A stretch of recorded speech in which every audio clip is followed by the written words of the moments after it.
Good evening, ladies and gentlemen, and welcome back to the Collegiate iRacing League College Prototype Challenge. I'm Matthew Nordberg, and we're coming to you live from beautiful Central Florida here at Sebring for our third of 4 endurance races this season in the College Prototype Challenge.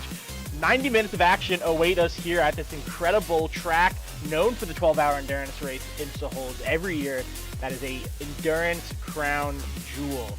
We are just about to start our qualifying here at Sebring. It's going to be a fantastic race. Our third of 4 endurance races, 90 minutes of action around here at the 17-turn track.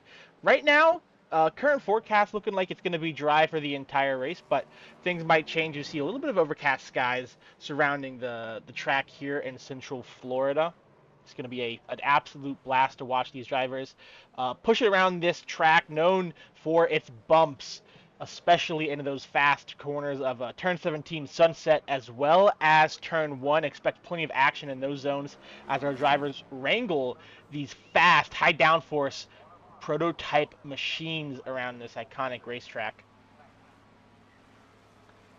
Just a couple minutes to go here in our practice session, about 2 minutes, give or take. A little bit of a delayed start for our drivers today, but that should not be a problem for them as they continue to get some practice in for not only our race here tonight, but the iRacing 12 Hours of Sebring, which is going to be coming up in just a couple days.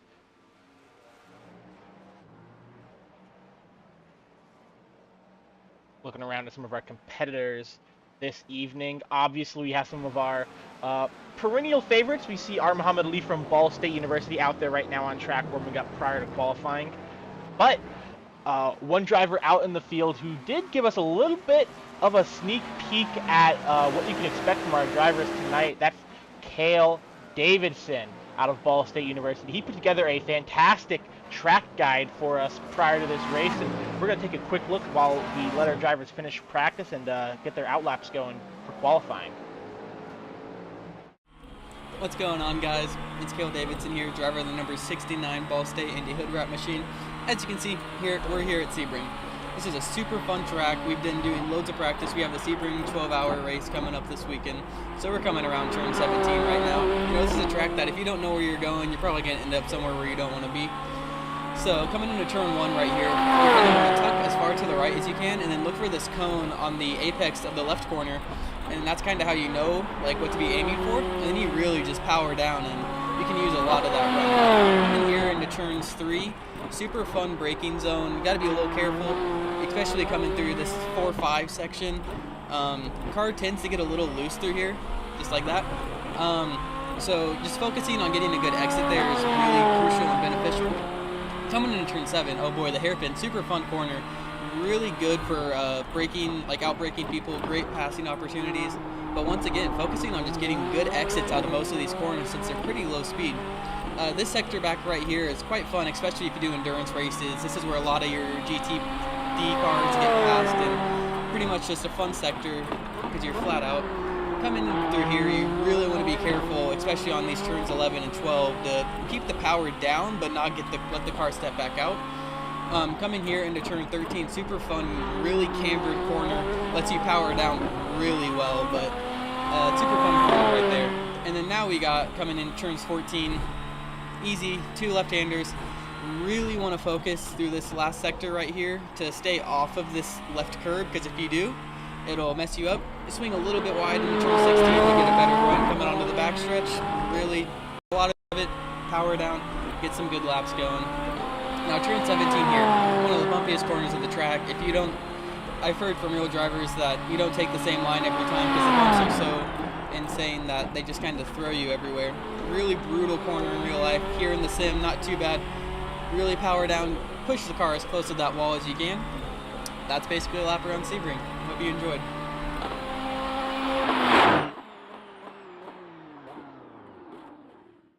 Yeah, big thanks to Ball State Esports and Cale Davidson for putting together that fantastic track map as our drivers are coming out onto the track right now to begin their qualifying laps. Let's see who we can ride on board with and get an idea of what to expect here at a flying lap in qualifying. And this looks like it's Lucas Moody right now, I believe. Yes. out of Ball State University, one of the conglomerate of those Ball State drivers. I believe there's 4 in the field tonight, representing that school from Indiana. As he heads to the hairpin a little bit wide there. This actually might be an out lap. Seems to be going pretty slow. Hopefully it's not a flying lap, or it might not be the greatest time. We'll see who else we can catch. That's on a flying lap right now.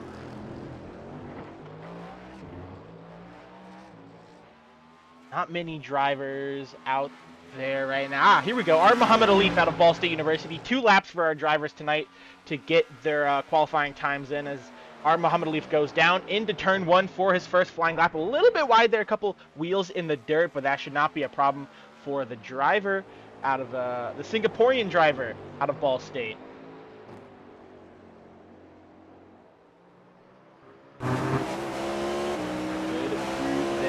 Sector right now, all the way down to the hairpin, hugging that right-hand side through the big bend turn, making sure that you cut as much track off as you can. You see, he gets ready to get into the hairpin, deep into the brakes, pretty good on the rotation there. Muhammad Alif, I believe just last week got one of his first CIL College Prototype Challenge wins at Road Atlanta, not endurance race, but excuse me. I believe last week was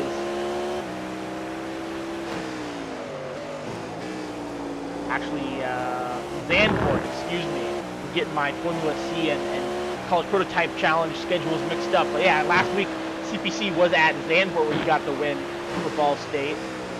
This season has been dominated by Jordan Johnson so far, but our Muhammad Alif has been a perennial second place to Jordan Johnson, as Johnson here tonight representing Kent State University, as Alif comes out of the Le Mans sector of this track all the way down to Sunset. This long straightaway is going to be a great spot for overtaking, maybe, as you can really use that draft. You see him take a nice wide line into Sunset, kind of cut back and dime in the corner, hug the inside on exit, and our Muhammad Alif coming across the line now to finish a lap here at Sebring. Where's that going to put him?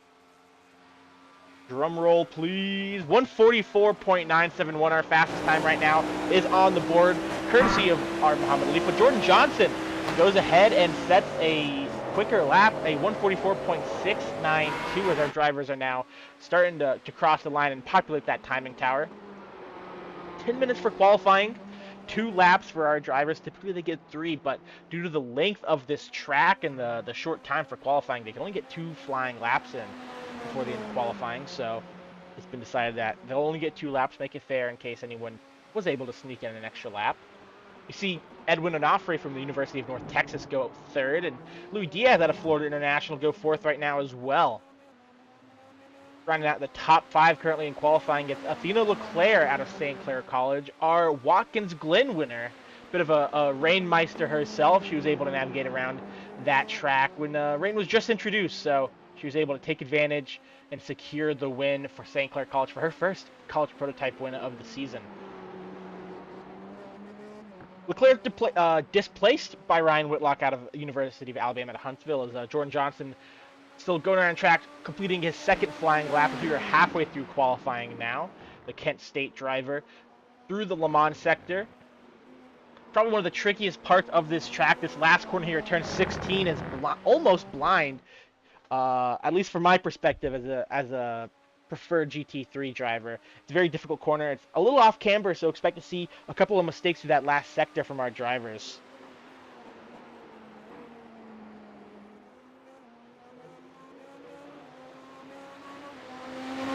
Line one final time in qualifying. Jordan Johnson, our Muhammad Alif put a lap in now, is a little quicker to take that provisional pole position, and Kent State's Jordan Johnson takes it right back with a 144.306. That will wrap up his qualifying for Kent State.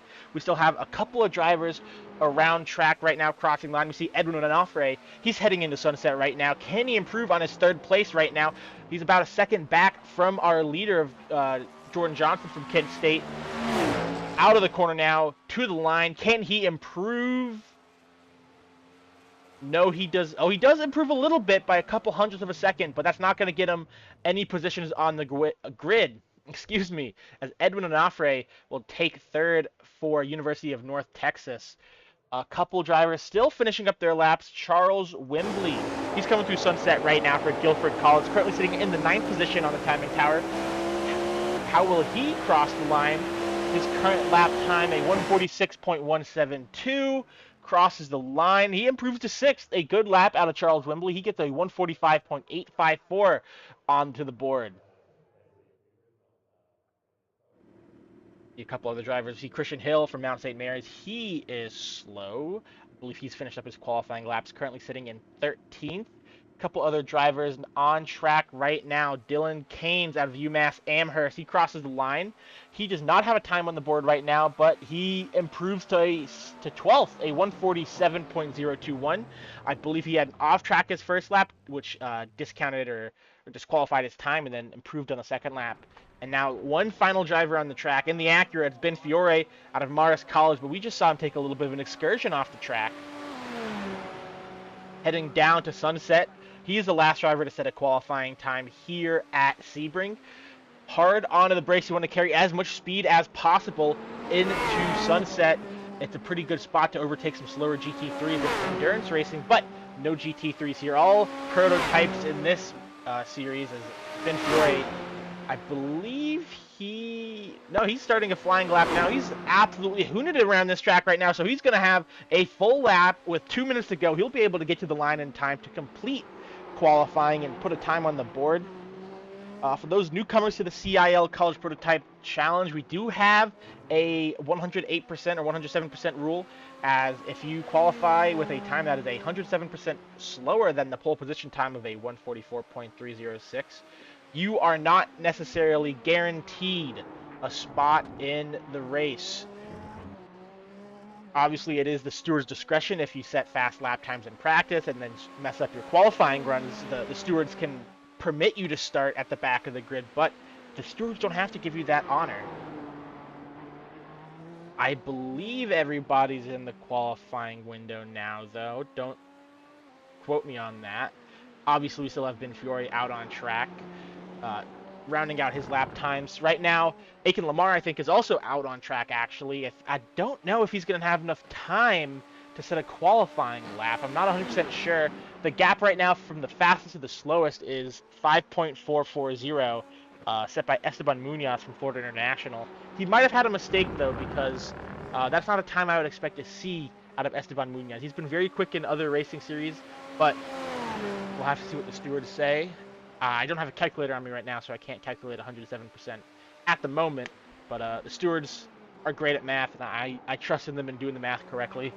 As Ben Fiore comes out of Sunset to set his qualifying time, as there's only 30 seconds left on the screen in the session. He's going to cross that checkered flag under Barney the flagman, and he's going to set a time of a 147.273. That'll put him 14th on the grid right now. That's going to get him into the show for sure. No need to worry about 107% from the Marist College driver.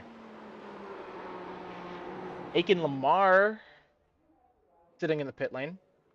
There's only 9 seconds left in qualifying, so he will not be able to set a qualifying time due to a mistake, and that is going to end our qualifying session, and it is Jordan Johnson out of Kent State University who's going to be leading the field to green for our 90 minutes of Sebring here from the Sebring International Raceway in Central Florida, just about an hour south of Orlando. And maybe some of these drivers heading to Disney World after this race to celebrate, depending on how they do. But let's take a look at our starting grid for the race tonight. Jordan Johnson from Kent State University sets the pole position time of a 144.306. And right to his outside is going to be Muhammad Alif out of Ball State University, finding himself in a familiar spot right behind Jordan Johnson. What can he do in this 90-minute endurance race to get to that rear wing of the Kent State driver and maybe get him on track? Ryan Whitlock out of the University of Alabama, Huntsville will start third with a 145.143, and Edwin Onofre from University of North Texas will start fourth. Louis Diaz from Florida International in fifth, and then Charles Wembley out of Guilford College will be sixth. The fourth row is rounded out by 2 Ball State drivers. In seventh, it's Cale Davidson with a 145.898, and then Bradley Skinker in 8th with a 146 flat, pretty much. Like I said, Cale Davidson 8th. He's 7th, not 8th. In 9th position, it's going to be Jason Wallet out of Drexel University, and 10th will be the 4th Ball State driver in the field, Lucas Moody. Athena Leclerc, the CIL, a CIL CPC winner in the series, will start 11th, and Dylan Keynes out of UMass Amherst in 12th. Alex Hallinar from Binghamton University will start 13th, and Ben Fiore set a lap time right at the end of qualifying to see him start in the 14th position. Back in the 8th row of the grid, it's Christian Hill out of Mount St. Mary's University, and 16th will be Mark Turek from the Penn College of Technology to his outside. Rounding out the back half of the field is going to be Alan Hong out of St. Clair College in 17th. 18th will be Esteban Munoz from Florida International University. And then behind them, it is Aiken Lamar, Adrian Tubakovic, and Andrew Burrell, who did not set lap times. The stewards will have to give them permission to start this race. I'm sure we'll see if they grid or not momentarily after this quick little warm-up session. But we should be in for a great race tonight. I think this endurance race is going to provide a unique challenge to our drivers, as they have to take full fuel and full tires, depending, I guess they don't have to do anything. They will have to take fuel, but tires are optional. Obviously, if you're taking a full fuel stint, you're going to want to take tires at the same time to take full fuel and tires, and just take fuel with no tires. But we should be in for a fun race. Sebring is always a fantastic track for good racing and side-by-side action. And that's what makes it such a classic race, and it's why it's one of the endurance triple crowns in the world. Daytona and Le Mans being the other two endurance crown jewels. Especially in this new era of prototype racing, it's fantastic to see just the different types of cars and different manufacturers. Primarily in this series, the Cadillac and the Acura are the most represented, and obviously these drivers have the choice of also driving the Porsche or the BMW. BMW, not exactly a favorite. You will see a couple Porsches here and there, but more often than not, it's the Cadillac with that naturally aspirated V8, and then the that Acura as well, that turbocharged, I think, V6. Don't quote me on that. I'm gonna get canceled for not remembering the engine in the Acura.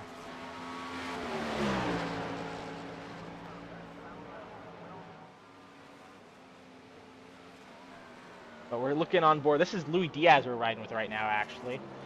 He is in that Cadillac.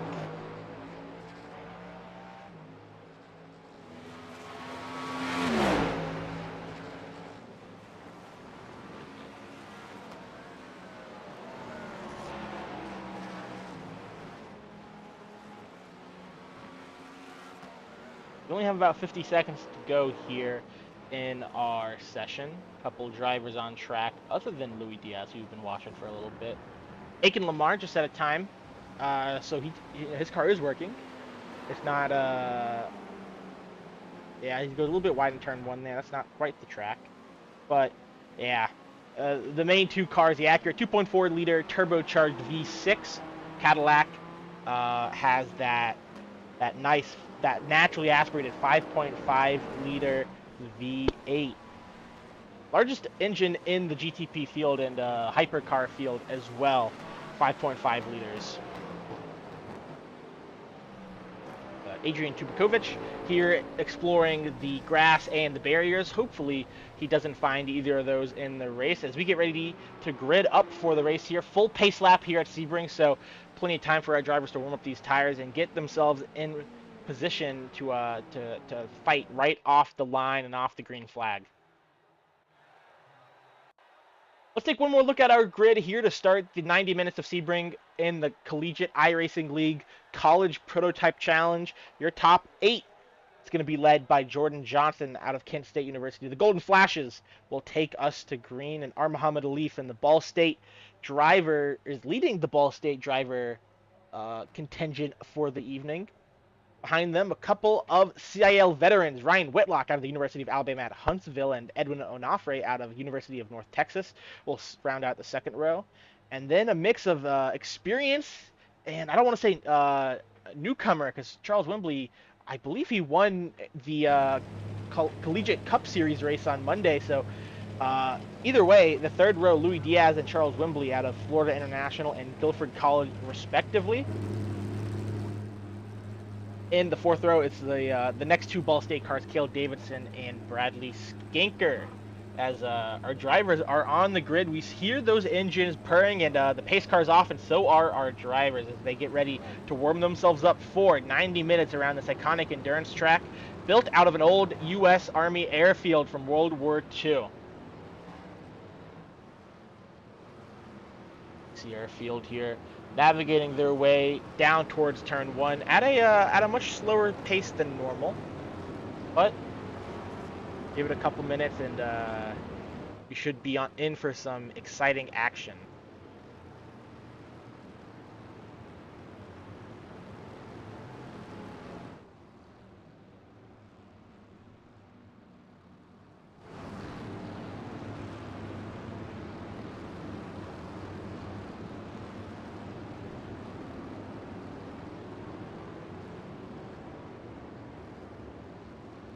Nice, beautiful track. Known for its bumps, Sebring has been around for, I believe, since the 1960s as an endurance racing track.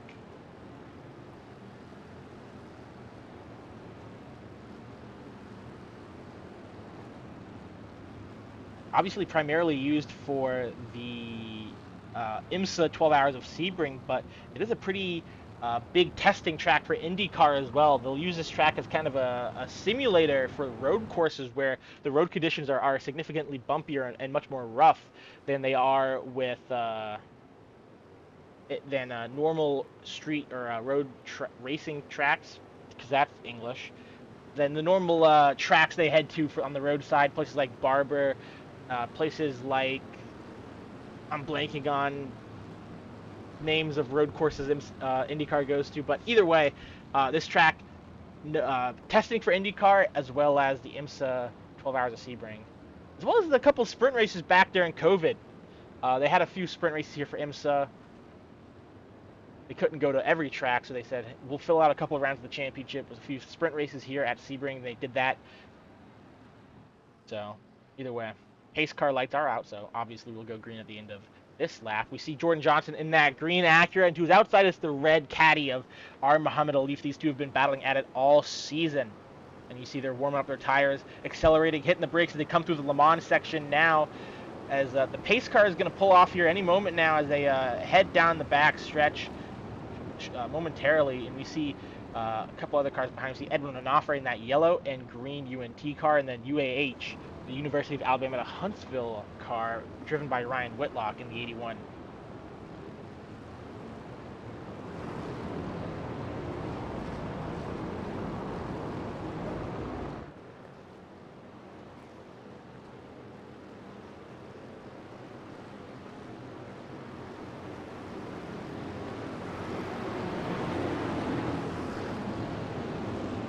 Here we go, entering, I guess they're a lot slower than I'm used to them being down the run down to Sunset, so I feel like they should already be there. But pace car speeds, hopefully we don't need to see a pace car during this race right now. Weather is looking absolutely beautiful for this 90-minute endurance race here at Sebring.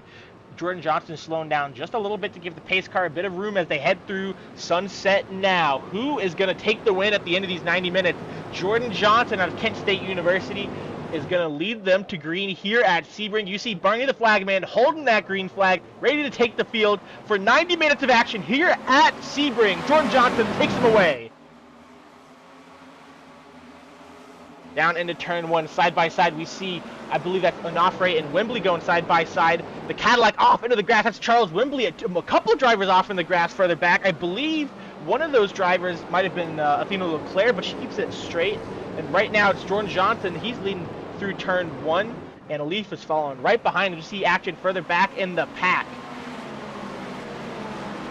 Side-by-side action here. We got Hallinar in the green car from Binghamton, and then that's the St. Clair College car of Athena Leclerc trying to make a move herself up into the top 10, currently sitting in 10th.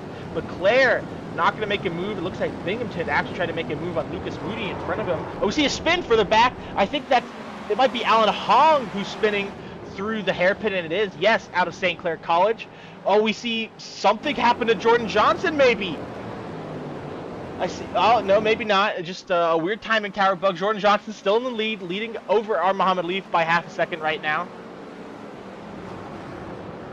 My timing tower was playing tricks on me, thinking that he was in the pits for some reason. I was getting a little excited. But still on track, the Kent State University driver. Right now, Esteban Munoz is trying to make a move here on the St. Clair College car of Leclerc. No relation to the F1 driver, Charles Leclerc, I don't think, but it would be pretty cool if they were related. Then we go Esteban Munoz. He ducked out on the exit of Le Mans. He's going to try to duck back underneath to get that slipstream. You see him flashing those lights. He's letting Leclerc know that he's coming. He's going to make the move into Sunset side by side. Looks like Munoz is going to get that one easily as Leclerc thinks better of it, wants to conserve her tires maybe. Maybe she knows that there's plenty of time in this race still.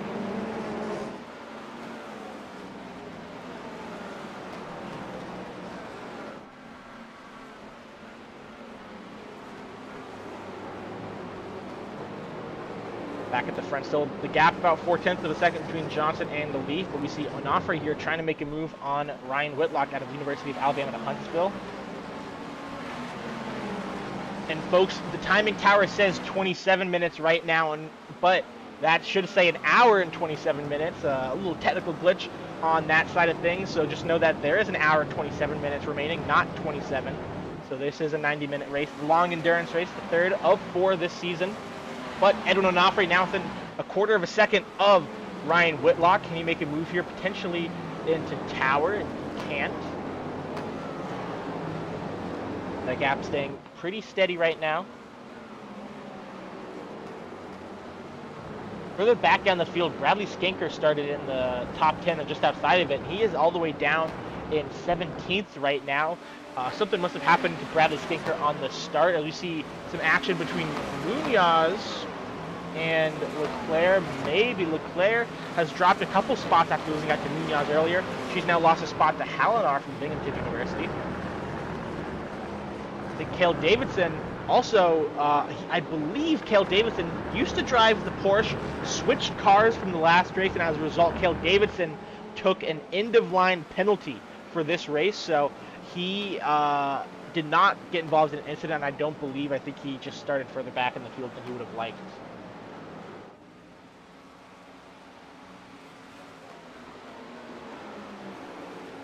Jordan Johnson is just at the fastest lap of this race. Louis Diaz has hunted down Edwin Onofre in front of him. We saw Onofre trying to make a move on Whitlock earlier, but now it's Onofre who's under attack from the Panther Esport driver from Florida International down through turn 3. Very close there, but it's so tough to follow closely in these cars. Obviously, a lot of downforce, a lot of aerodynamics on these Gray and Touring prototype cars. On board with Diaz now into the hairpin, hard onto the brakes. We see a little bit deep there from the UNT driver, but no harm, no foul, still holding on to that 4th place position right now. He's going to look inside here on the UNT driver.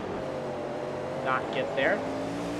But, 3rd through 5th right now covered under a blanket, and then only a couple 1/10 of a second behind, it's Charles Wembley out of Guilford College. So expect him to be lurking behind and making sure that if any slip-ups occur in front, he's there to take advantage of them.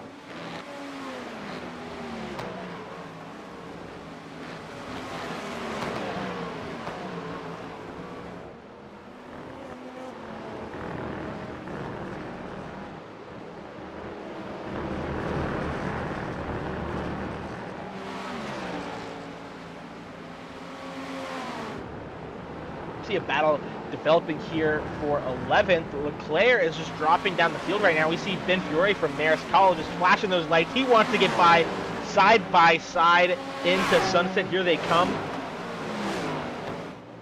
It looks like Ben Fiore is getting the move done, and I think Athena Leclerc is under pressure from Mark Turek now. Turek's going to try to make this one 2 moves in 1 as he's going to try to get past Marist College at the same time. They're going to go side by side down the front stretch here. 4 cars all covered by about 3/4 of a second. Right now, the leader of this group, Ben Fiore, just made the move on Athena Leclerc. Leclerc still dropping down the order. A good qualifying effort from her, but that car is not looking the same in race pace. Just lost another position to Mark Turek. Maybe she's just trying to save a ton of fuel. Maybe save those tires for later on in this race. Maybe double stint. Not quite sure, but we'll have to see how that battle develops. As up at the front, we saw the battle between Diaz and Onofre. Diaz now has gotten passed Onofre at the hairpin, I believe. We're going to have to get a replay of that here, maybe. We'll see if our camera crews caught that one. But either way, Luis Diaz from Florida International right now has made his way up into 4th after starting this race, I believe, in 5th position. So he's on the charge right now in that Cadillac V-Series GTP.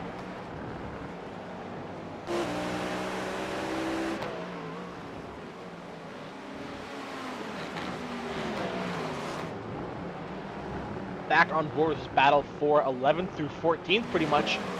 We see Cale Davidson has caught up to this pack in that Ball State Acura.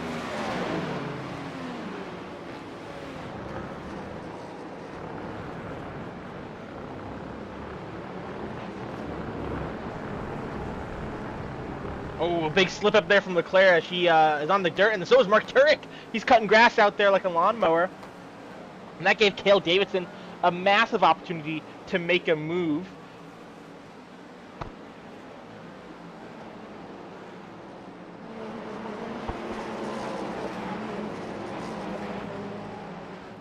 Further up, we see Esteban Munoz from Florida International. He's going to look inside and turn 1 on Jason Wallet.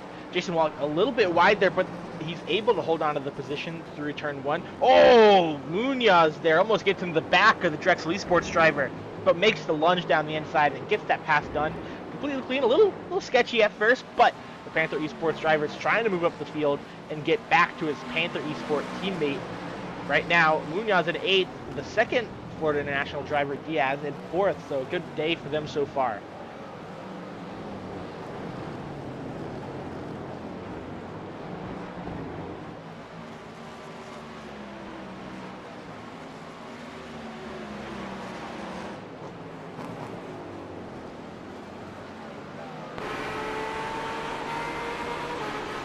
Right on board here with Aiken Lamar out of Howard Community College.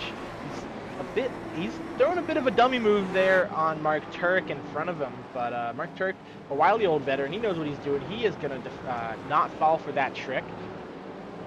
Going to keep running his line as normal. Further up ahead of them, a couple spots, it's Bradley Skinker from Ball State, driving that camouflaged Acura ARX-06. Is that camouflage? I can't even, I think it might just be like speckled paint type, not camo. It's moving too fast, I can't tell. We'll call it both. Either way, it's a good-looking paint scheme for that Cardinal out of Ball State. Right now at the front of the field still, Jordan Johnson leads over Muhammad Leaf by 2 seconds, and it's spread out a bit behind them. The gap over a second until you get to Charles Wembley out of Guilford College. He's about 6/10 of a second back from Edwin Onofre, and then a couple more gaps, and then I think the closest battle on track right now is actually, Alex Hallinar is trying to get past Jason Wallet. A couple other battles also developing. Cale Davidson trying to make his way from the back of the pack to the front by making a move on Ben Fiore here. As well as a potential move from Skinker on Leclerc upcoming, so watch out for that for the move for 13th.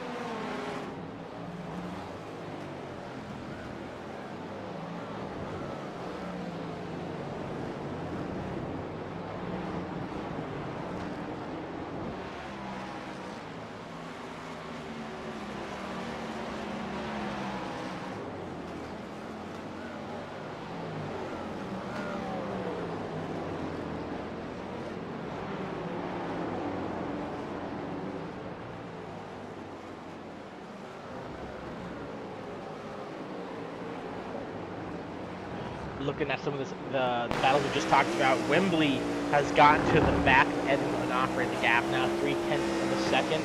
The gap for 12th through 14th also has gotten to within about a second and a half between those 3 drivers.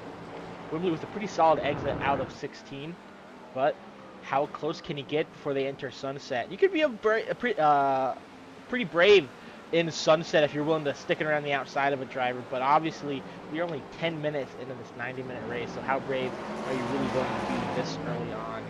As the laps and as the time ticks down, you'll have to get a bit more courageous. So we see a Ball State driver in the background there. I believe that's Lucas Moody. Get close to the wall and exit. I just heard a car tap the inside wall in 1, or maybe that was the suspension or the car bottoming out over these bumps. But either way, we got a battle and a move here from Esteban Munoz. and Jason Wallet, maybe? I think we saw that timing tower number come down. Maybe a mistake from Esteban Munoz. You see him sliding through turn 2. I bet those tires are overheated from a potential mistake in turn 1. And Drexel smells blood in the water here. He's going to try to make a move in the next couple of moments. As Munoz able to get a good exit out of turn 3 down towards the hairpin. Move from Bradley Skinker upcoming as well as they head down towards, this is the hairpin as well. Skinker on the inside of Leclerc, not able to get the move done, so we'll back out of it for now.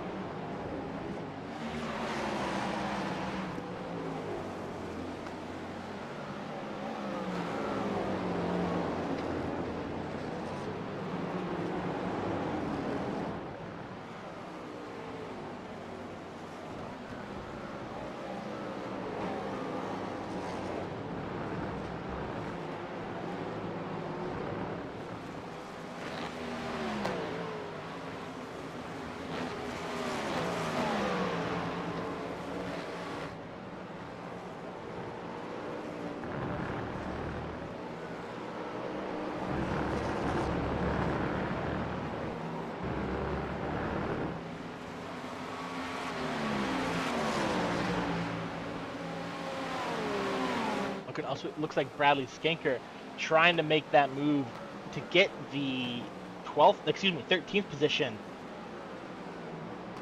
but can't quite get there on Leclerc. Looks like Hallinar also might be trying to make a move here down the front stretch on Jason Wallet. You've seen that green Cadillac in the back. That's Binghamton University. Looking to the inside, down towards turn 1. He's going to get the move done, but Jason Wallet's going to fight this one back around the outside, but hits the dirt. Keeps his foot in it though, and they go side by side to turn 2, and looks like Jason Wallet backs out of that one. Binghamton up in the 9th. Jason Wallet though still in those points paying positions at 10th spot right now for Drexel University, running that navy blue and yellow Cadillac.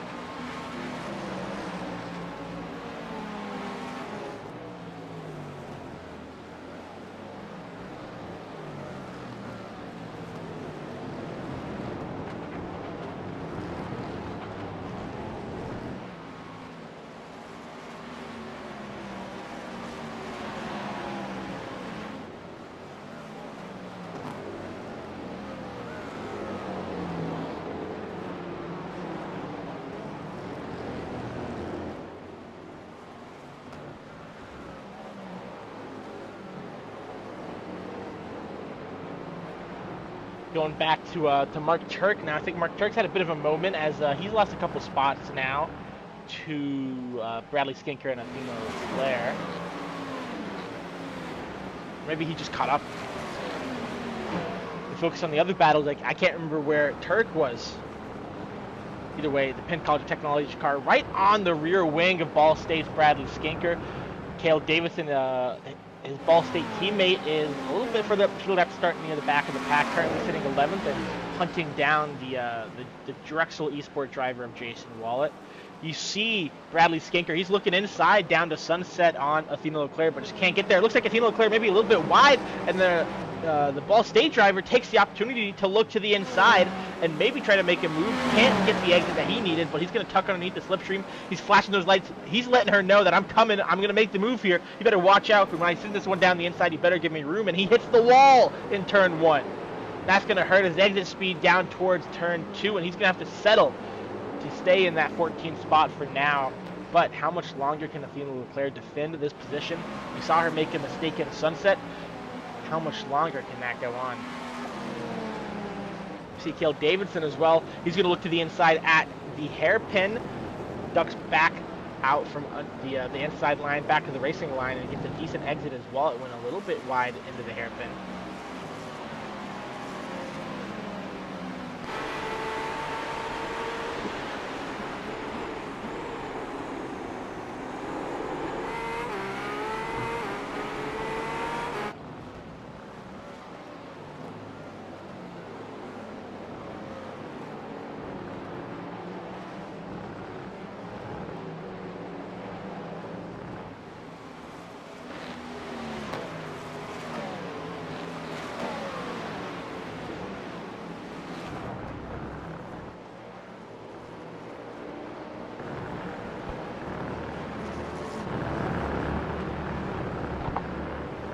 Davidson here out of Ball State University is looking to make a position up here on Jason Wallet, get himself into the points-paying positions. Oh, he's going to look inside. A bit of a late lunge there from the Ball State driver. I don't think Drexel's going to appreciate that, as Wallet gets the exit that he needed to hold on to the position. We see him dive to the inside and then dive back to what would be the outside of turn one. He's going to hold on for now, but what kind of exit can Bradley Skinker from Ball State get? I think he scraped the wall there. That was very close. Get a little Sebring stripe on that wall. No damage, though. Car still in one piece.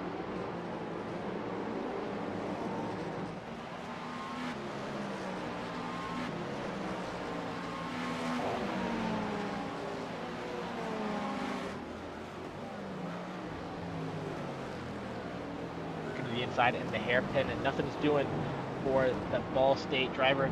Wallet a little bit deep, potentially into the corner.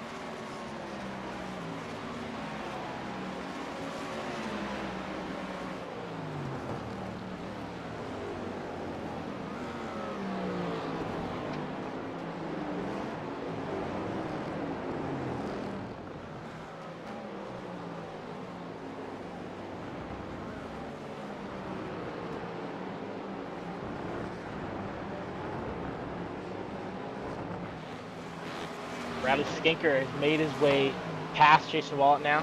Good move to get himself up into 10th and into the points paying positions. Excuse me, Cale Davidson has made his way past Jason Wallet. Did I say Bradley Skinker? Oh, but man, he hits the dirt there. He's going to lose a ton of exit speed down towards the sunset. But it looks like Cale Davidson will stay in front here. Jason Wallet does not have a response at the moment, but we'll see how this plays out over the course of the race. Obviously, still... Oh, spin from Jason Wallet! Oh, is he going to keep it out of the wall? No! Jason Wallet backs it into the outside wall at sunset. Look at him crab walking. Absolute disaster for Drexel Esport. Yeah, he knows he can't drive that. He's just going to tow it right back to the pits, and his night is done. We're going to get a replay of that crash from Jason Wallet here. Riding with the Drexel Esports driver. He's entering sunset, and I think he's just carrying a bit too much speed. He avoids that first wall, and you got to think, it's like, oh, did I avoid the wall? Am I safe? No, there's another wall about 15 feet behind it. And oh my gosh, that crab. I don't think I've seen a crab walk that fantastic in my life. Wow. Either way, we are heading back to live action at the front of the pack right now. It's our Muhammad Alif still in second place, about 4 seconds behind our leader, Jordan Johnson, followed by Ryan Whitlock out of the University of Alabama at Huntsville, and then Louis Diaz and Edwin Onofre rounding out your top 5. Not a lot of movement in the top 5 or the top 10, to be honest, at the moment, but we see Halinar is, he's side by side with Munoz. Munoz, I think, had a bit of a mistake, and he lost that 8th position, relinquishing the position to the Binghamton driver.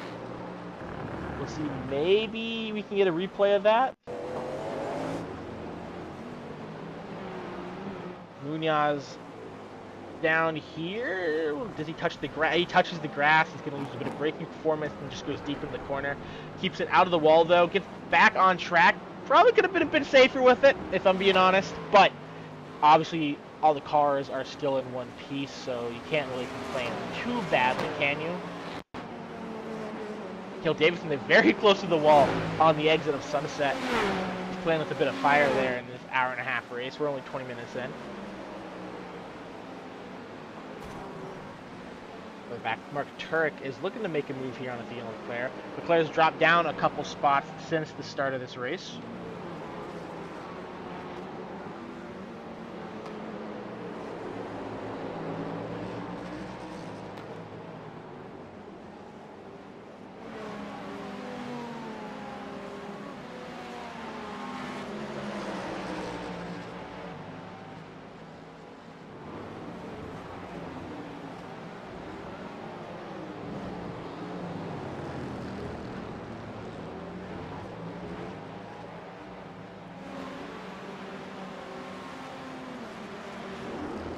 Munoz now back to the rear wing of Halinar after a mistake really gifted Halinar that position. Another spin or another mistake out of Esteban Munoz there. Through, I believe that is tower turn. That's 2 laps in a row the Florida International driver has made that mistake, or made a mistake in that corner. He's lost 2 spots in 2 laps because of it now. He lost a spot to Hallinar as Hallinar disappears from our timing towers momentarily. Timing towers are saying he's pitting. Oh, he's back. That's weird. Either way, he's lost. Munoz has lost a spot to Hallinar, and then Munoz lost a spot to Cale Davidson, back-to-back laps in the same corner.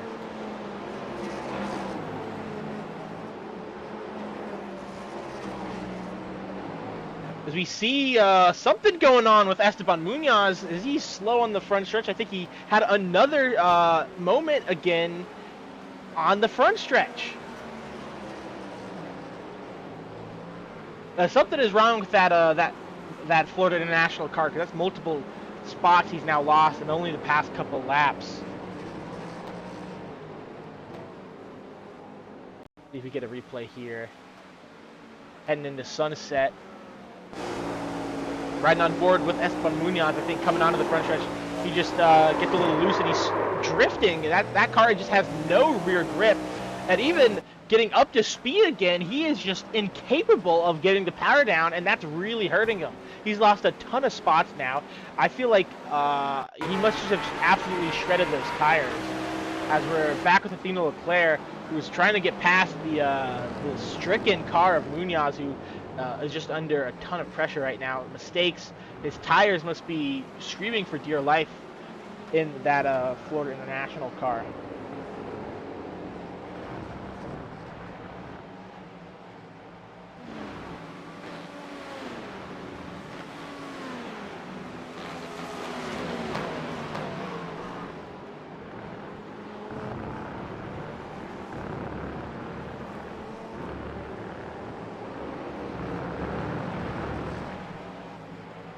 We see a battle for 15th right now also brewing between Dylan Keynes out of UMass Amherst and Aiken Lamar out of Howard Community College.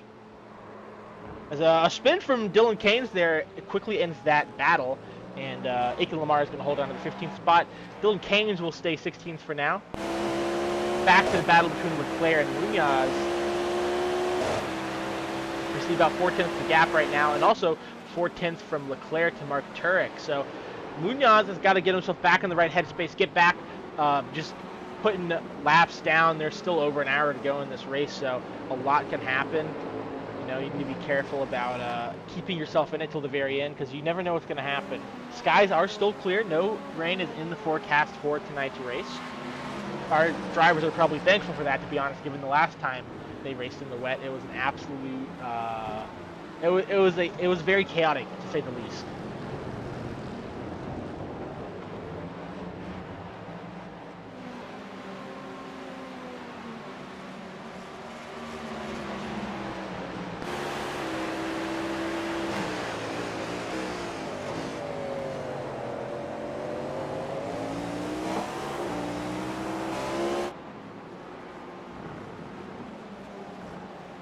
This battle on screen right now is the closest battle we have on track. It's Esteban Munoz from Florida International leading a train of Leclerc from St. Clair College and Mark Turek from the Pennsylvania College of Technology behind him. I will say, if you do want a tongue twister, I want you to say Leclerc from St. Clair College 3 times fast. Right in front of your monitors, folks.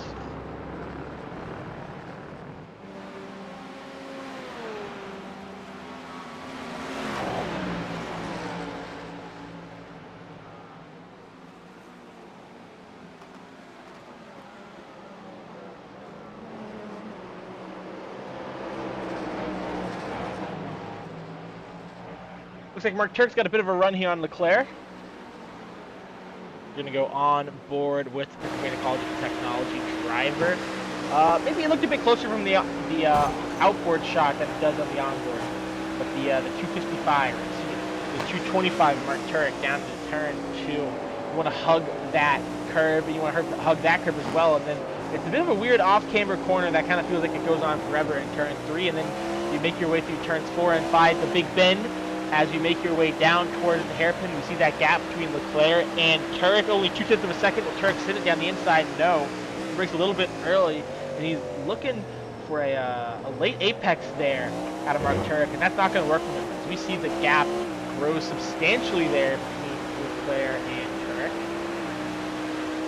Either way, plenty of time to regather that, regather himself and get back up. Oh, Munoz goes deep again. Munoz is going to give up a position to Leclerc here.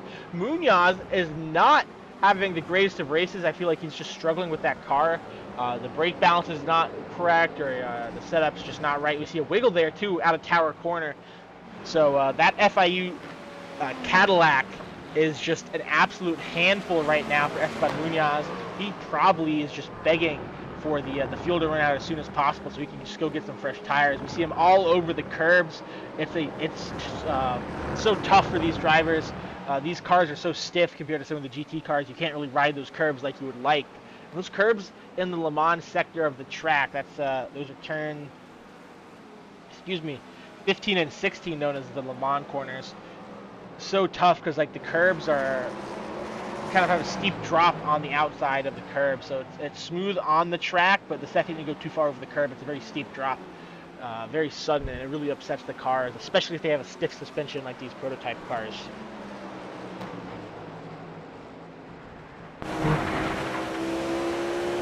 Mark Turek is now able to get past Esteban Munoz, and Munoz is just in limp mode right now. He's just got to get this car to the pit cycle, maybe see if he can make any adjustments in the car, talk to any engineers or spotters he's got working with him right now, see what he can do to get more confidence in himself, to figure out what is going wrong with that Panther Esports Cadillac. Because whatever is happening with Munoz is not happening for Louis Diaz up in fourth right now. He's 3 seconds back from Ryan Whitlock, but Diaz is kind of just clicking out laps one at a time, knowing that there's still over an hour to go in this race. And the best thing to do right now is not necessarily go wheel to wheel, super aggressive action, but really keep the car underneath you, get to the final 20 minutes, and then really put your foot to the floor and get aggressive. But right now, we're approaching the 30-minute mark in this race. Still over an hour to go.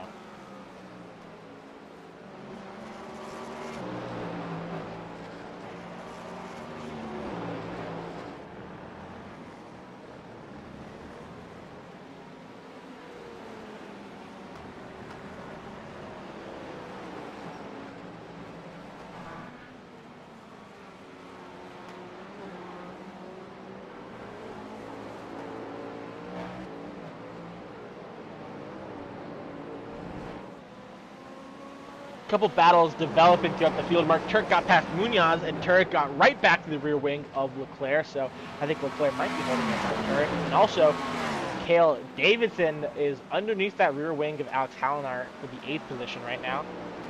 And also, Charles Wimbley's still holding tough, about a second and a half behind Edwin Onofre, and as I say that, the gap grew to almost 2, but he brought it right back, so don't get any sort of inklings or hints that there's a commentator's curse, because I don't curse people, because I promise. We're going to switch off this battle now that I said that live and go to the battle between Cale Davidson and Alex Hallinar. Cale Davidson started at the back of the pack for changing cars from the Porsche to the Acura during the season. All drivers have to declare which GTP they'll be driving at the start of the season, and they are required to stick to that for the entire season. Cale Davidson said, I'm going to drive the Porsche. Discovered that he did not like said Porsche. Alex Hallinar is insanely loose right now. It's a bit of an oval turn, but you saw how much that rear end was wiggling around. You see it there again, too. Those rear tires must be going off for the Binghamton University driver. He's done a great job to keep it under control. I do believe these GTP cars have a little bit of traction control, but no anti-lock brakes. So when they get into these braking zones, if that rear locks at all, it's instant death for these GTP cars. We see something's happening further back in the pack. Did something happen to Lucas Moody, maybe? We see him falling off our timing tower. And there's been a crash for the Ball State driver. We're going to have to get a replay of what happened to Lucas Moody here. That's Louis Diaz. There's Lucas Moody in the Cadillac.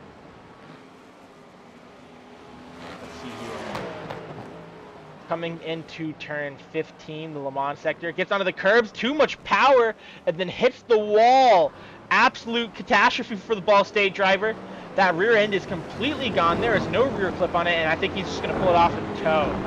Unfortunate for the Ball State driver, who was running a comfortable 7th. It was almost alone, and there wasn't really a whole lot going on for him, and a lapse in concentration cost him. I got too much curb in turn 15 and 16 to sit him around and just backed into the wall. An unfortunate end to Lucas Moody's race for Ball State, but Ball State still running strong here as a car in 2nd, as well as Cale Davidson sitting 8th right now, trying to move into 7th, but Binghamton University has something to say against that. Will not let the Ball State driver get past easily.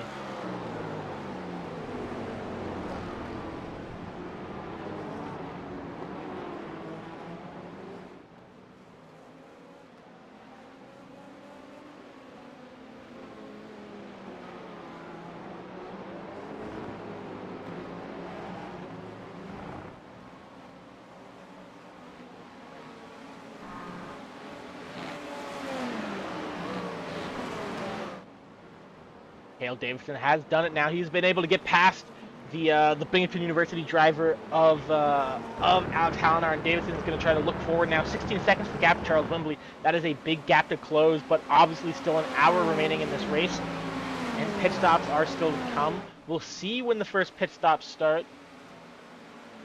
Looking on the timing tower right now, we see Jason Wallet is back out on track after having a massive shunt in the sunset early on.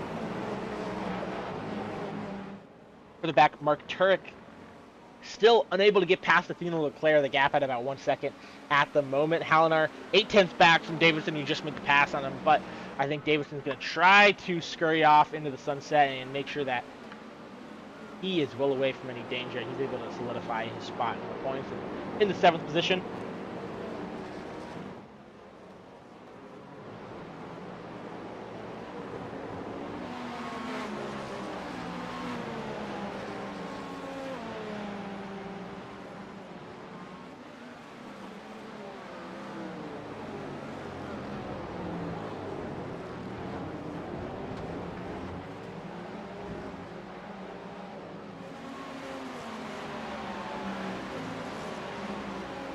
Like we might have had an incident further on back. I think Aiken Lamar has found himself in pit lane with substantial damage. Maybe Esteban Munoz has as well. Indeed, it looks like actually Lamar is he was jacked up there, so maybe he was taking tires, but Esteban Munoz has crashed. You see substantial damage on that front end. You can't say there's damage on the front end because it's not even there.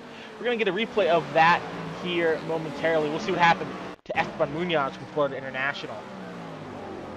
We've seen how much he's been struggling with that Cadillac into, I believe that is turn 8. No, I can't count, but oh my goodness, what a shunt. Absolute incredible scenes as Esteban Munoz just absolutely smashed the wall there. That was on power, on acceleration too, so he just completely lost the back end. This was into turn 10. Yeah, you see him turn in and he just loses the back end and then immediately gets into a bit of a tank slapper and just it goes straight into the wall. There's not a whole lot of runoff there to help you. You would think that there wouldn't be any runoff there because you're kind of parallel to the track. But either way, Esteban Munoz, a big shunt for Florida International. A poor day turns worse for him and he is out of this race. Ben Fiore now is also on a bit of a charge. He's right behind Cale Davidson. Right behind Cale Davidson. Ben Fiore, it looks like Davidson might have had a bit of an incident too because it looks like Alex Hallinar was able to get past him as well. So Davidson maybe used up too much of that rubber and he's going to have to really find another gear here and get past the, 1, defend from Ben Fiore, and 2, get back past Alex Hallinar.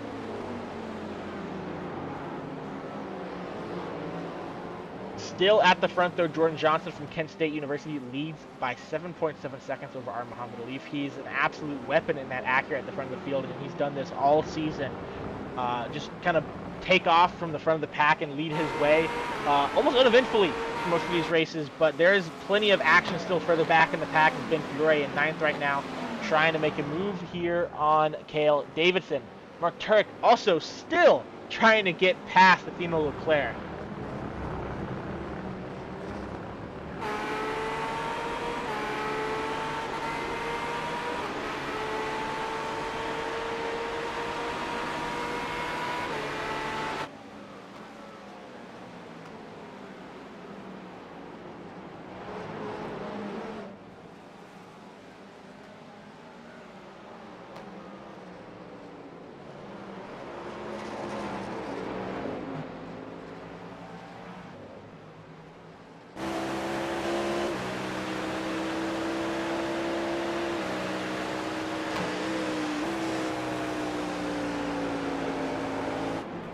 Back up towards Ben Fiore after looking on board with Mark Turek. Ben Fiore right underneath Cale Davidson's rear wing right now. Davidson a little bit wide on the exit of turn 2, and you see those headlights flashing. Ben Fiore is telling him, I'm on the way, watch out for this dive. Here we go, down to the hairpin, 2 Acura side by side. Fiore late on the brakes. Will he get the move done? He gets the car stopped in time. Davidson a little wide into the corner, and Morris College has done a fantastic job in this race. They started, I believe, in 14th and are now up to 8th, so a great job out of Ben Fiore, and he's got more to come. But now 2 Ball State teammates are going to start scrapping it maybe. Bradley Skinker only a couple tenths behind his teammate of Cale Davidson. We saw Cale Davidson start at the back of the pack. Has he burned up those tires? But Davidson's going to try to make a move here. I heard a spin in front of these cars. Is there a car sideways on the track? I see smoke. I think there is. It's going to be Alex Hallinar on the side of the track. He is not going to like to see that. Gets going again on the exit of Tower Corner, and Cale Davidson still behind Ben Fiore, though. At that Navy car in the back, that's Jason Waller. He's a couple laps down after a big shunt in Sunset Bend earlier on, and we see 3 red cars all covered by a blanket right now, and we see Athena Leclerc right behind Alex Hallinar as well. See a little bit wide there from Ben Fiore out of Morris College, but he collects it well. Look how close Cale Davidson gets to the wall.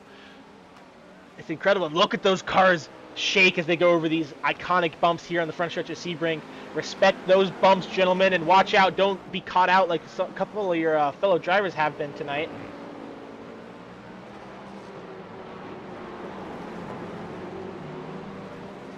This is great action here between a couple of Ball State cars as well as Marist College's Ben Fiore.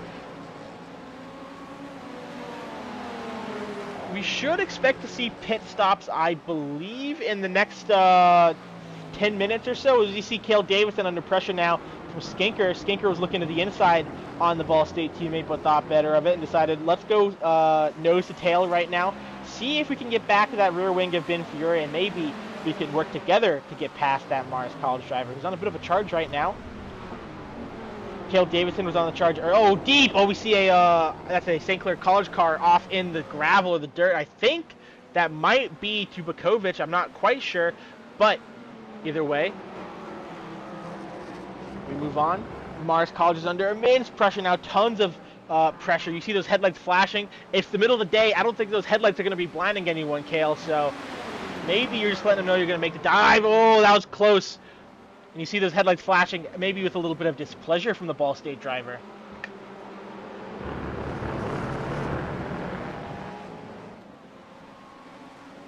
Mark Turek is within 2/10 of Athena Leclerc. That battle has been going on forever, but now that gap has grown back to about 6-7 tenths.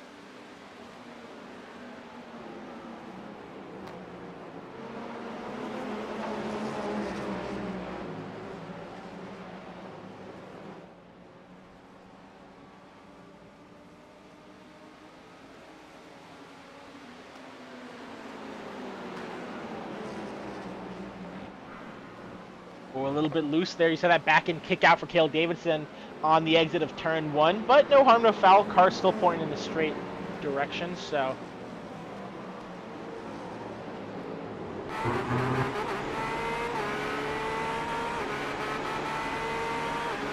Right on board Cale Davidson right now. His teammate Bradley Skinker right behind him down to the hairpin.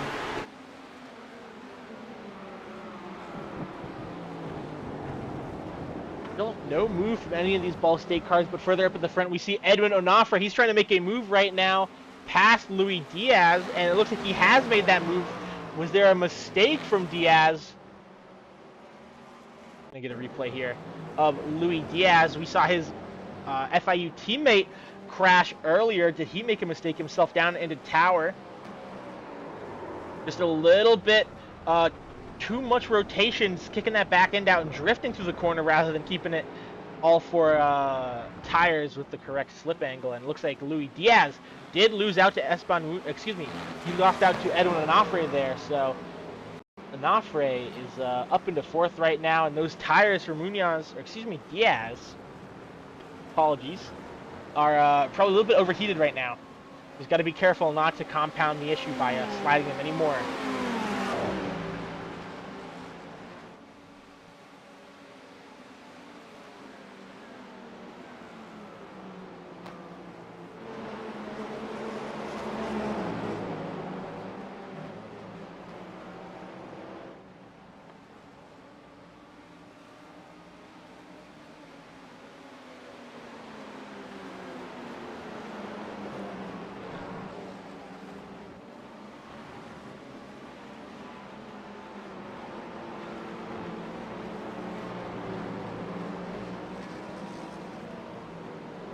Looks like Bradley Skanker has now gotten past Cale Davidson as well.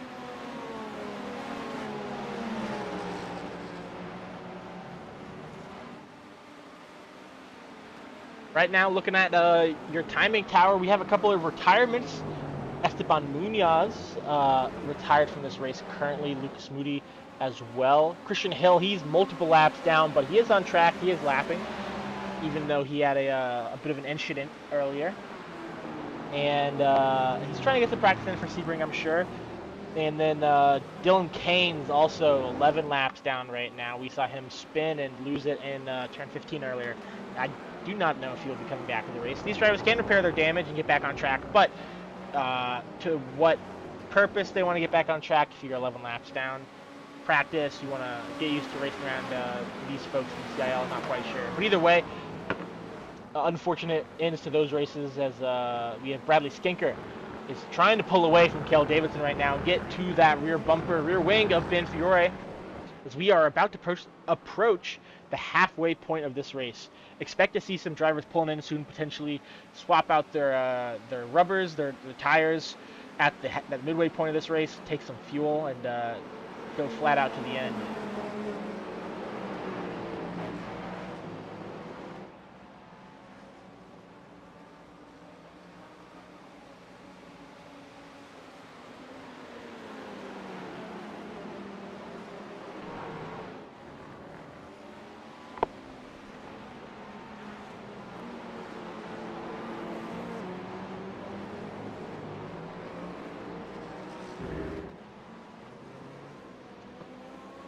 Up at the front, it's still Jordan Johnson, your leader. He has pulled a commanding 11.4 second gap over our Muhammad Ali, followed by Ryan Whitlock from University of Alabama at Huntsville. He's sitting third, about 13 seconds behind the lead. So the gaps up front have spread out quite a bit, but you never know what's going to happen in this race. It is a long race, so remember, mental fatigue can play a role. We can see some mistakes from our drivers as they continue through this race. But from what it looks like from Jordan Johnson, he's not fatiguing one bit. That car looks as quick as ever.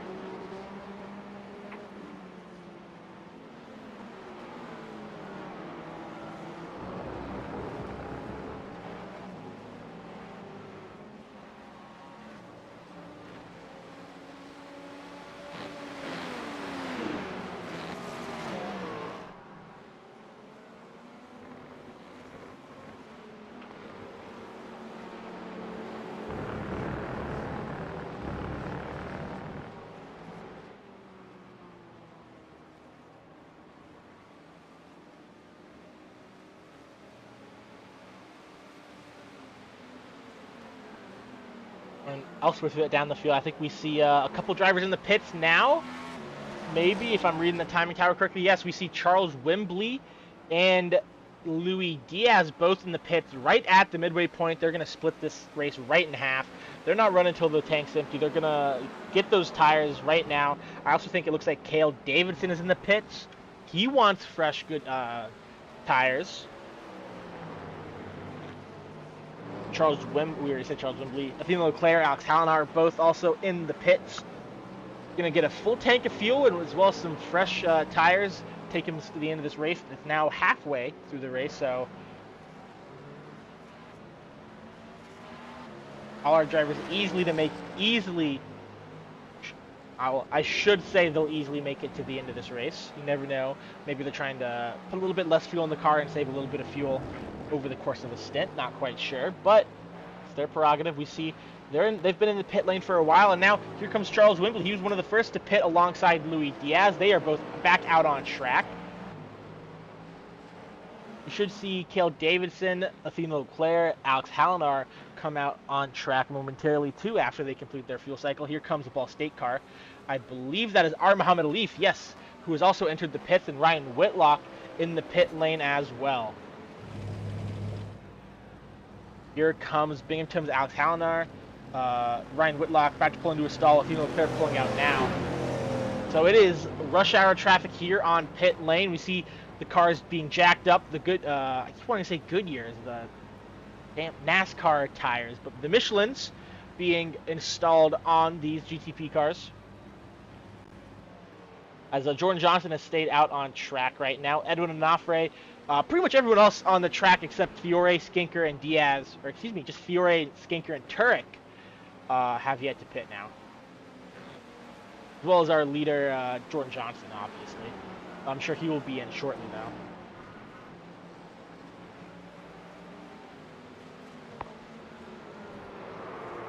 Oh, we see a bit of a slide further back. Who was that?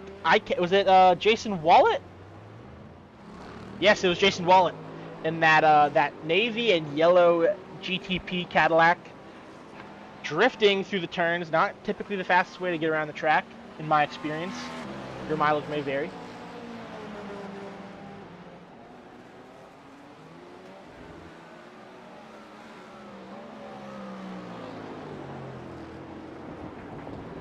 Look at elsewhere. We see Athena Leclerc and Alex Hallinar in a bit of a scrap right now.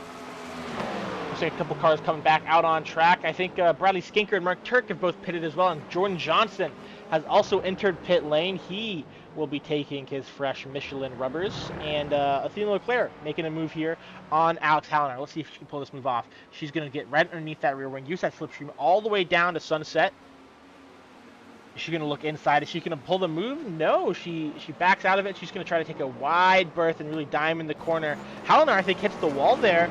A bit slow through the middle of the corner. Oh, a little bit of a slide job there from the Binghamton driver, going NASCAR style, pulling up right in front of Leclerc when she probably had a bit of a run coming, and that's going to kill her momentum coming off the corner. And Binghamton's Alex Hallinar holding on to the spot for at least another lap.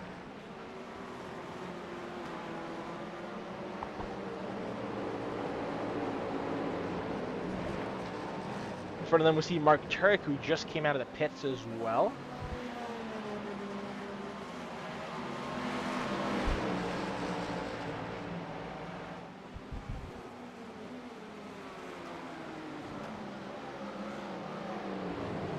See Binghamton trying to make a move to the inside of Mark Turek. Nothing working there in the hairpin.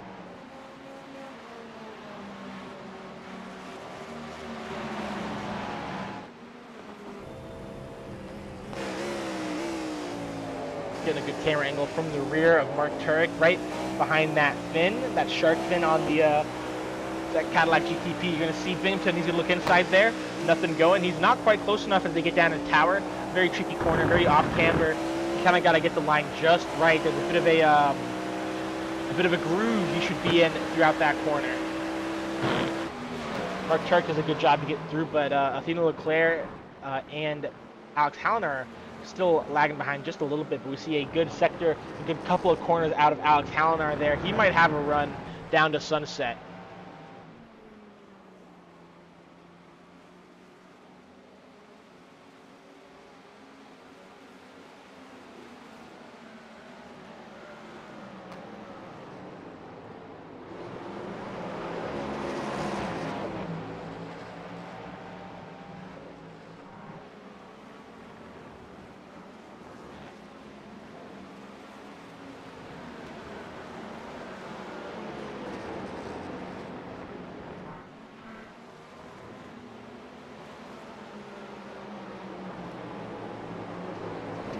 is the close battle on track. Oh, a bit of a slide there from Athena Leclerc. She's able to collect herself, gather back up, and continue on, but can't be too abusive to those tires or you're going to overheat them and you're going to cause them to have a little bit of excessive wear. You need those rears to stay underneath the whole run because we saw what happened to Munoz where if the rears get out from you, then you are going to be struggling for the rest of your stint.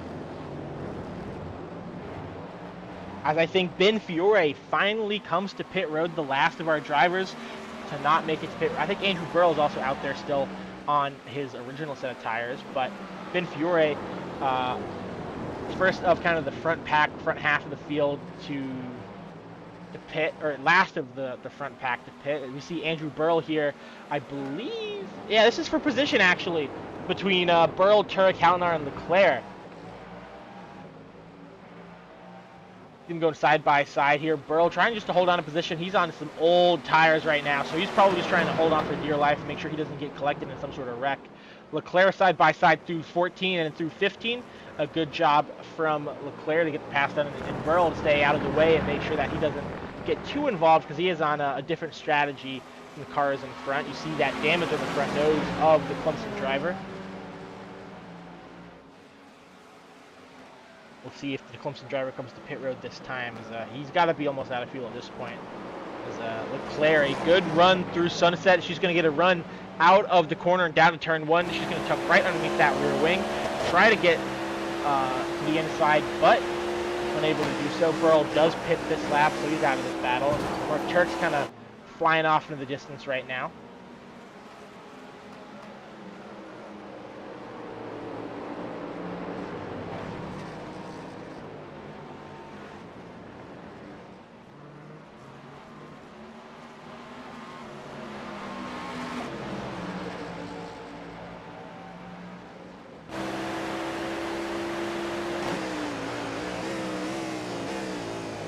And with pit stops complete now and just over halfway, your current leader, Jordan Johnson out of Kent State University, leads by 17 seconds.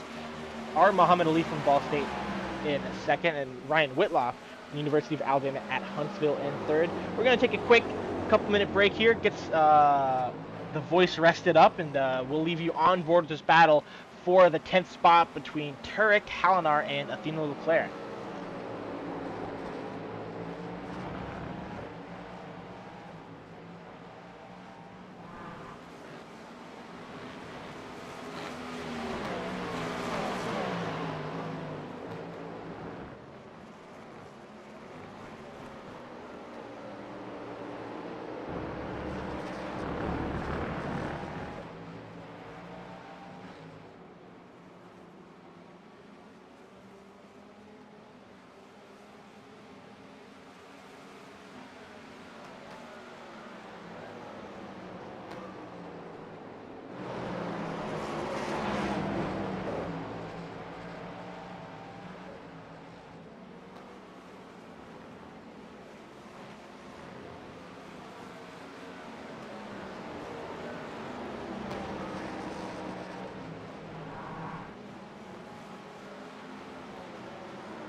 Welcome back as you see the move from Athena Leclerc to the inside of Alex Halinar. Halinar way over the curbs right now. It's hard to get any traction out there.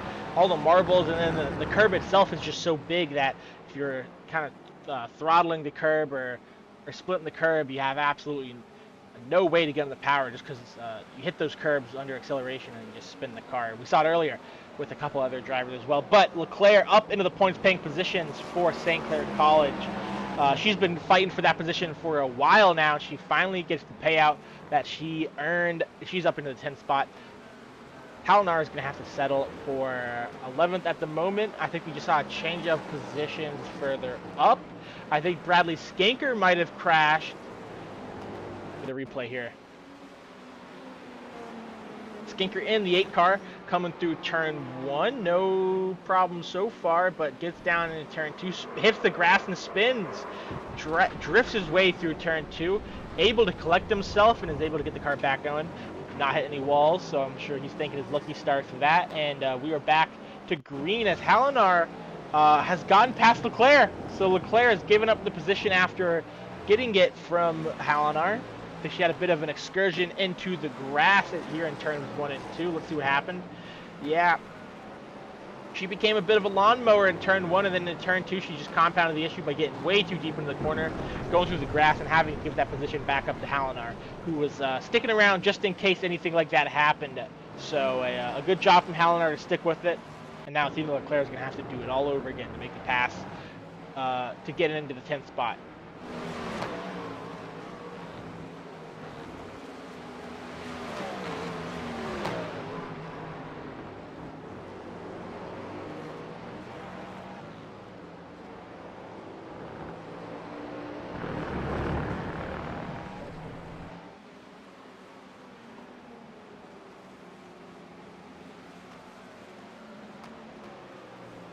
This is the closest battle on track at the moment. You see further back in the background, you see that green Acura about to enter sunset now. That is Jordan Johnson. They are coming up to lap.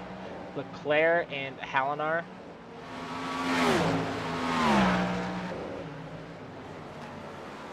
Yeah, you see him back. He's right crossing the stripe now. That's Jordan Johnson out of Kent State. He's had a great race so far. We are 1 hour, well, 58 minutes if you want to be technical, into this race.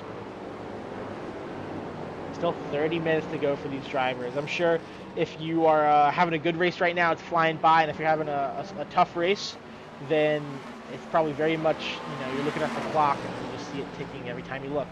And, we see another St. Clair car off there. I think that was Tubakovic, if I remember correctly, but Halinar under. Whoa, that's very close, and probably a bit too close for comfort for Halinar. That was almost a very bad incident, and no harm, no foul. I think Leclerc able to get through there, no problem. Halinar out of there, no problem. I'm sure if he got rear-ended, he would not appreciate that. But as I was saying, yeah, I'm sure if you're having a poor race right now, you're looking at the clock, and every time you look, it's only past like 2 or 3 minutes. And you're like, oh my gosh, who's slowing down time? But if you're Jordan Johnson, you're probably thinking to yourself right now, nothing crazy happening, it shouldn't.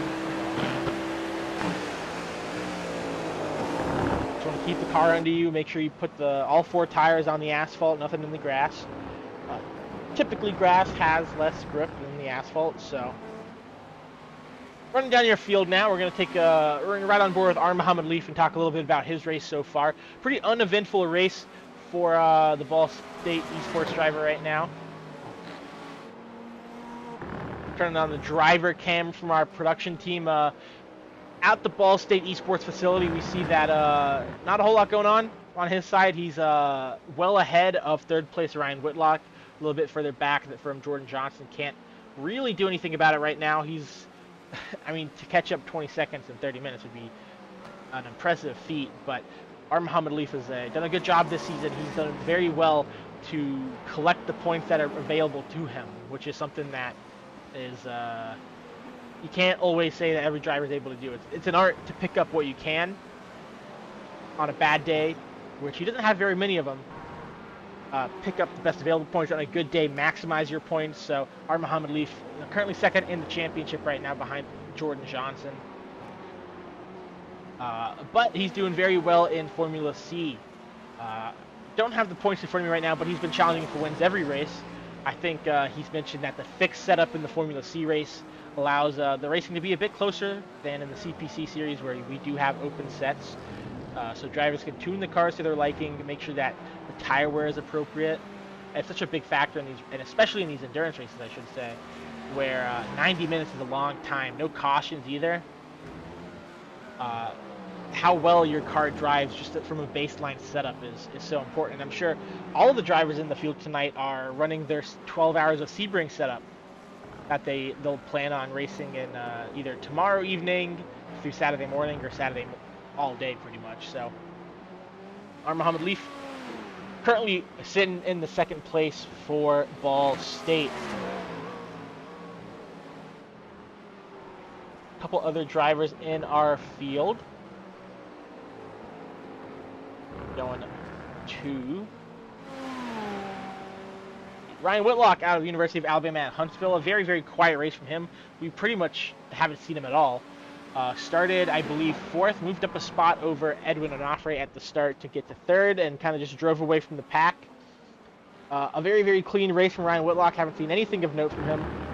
He's just kind of blended into the background, and while I'm sure he's not having the most intense race, I'm sure he's glad it's calm and straightforward, unlike some of our other drivers who've had a couple of incidents tonight. And then in the background, you see Edwin Onofre in that green and white UNT car, running the Cadillac V-Series GTP. He's had a bit more of an eventful race. He's been side by side with Louis Diaz for a couple of laps. He has raced Whitlock as well, and he's done a good job. Currently sitting second in, currently leading the alumni in the race right now.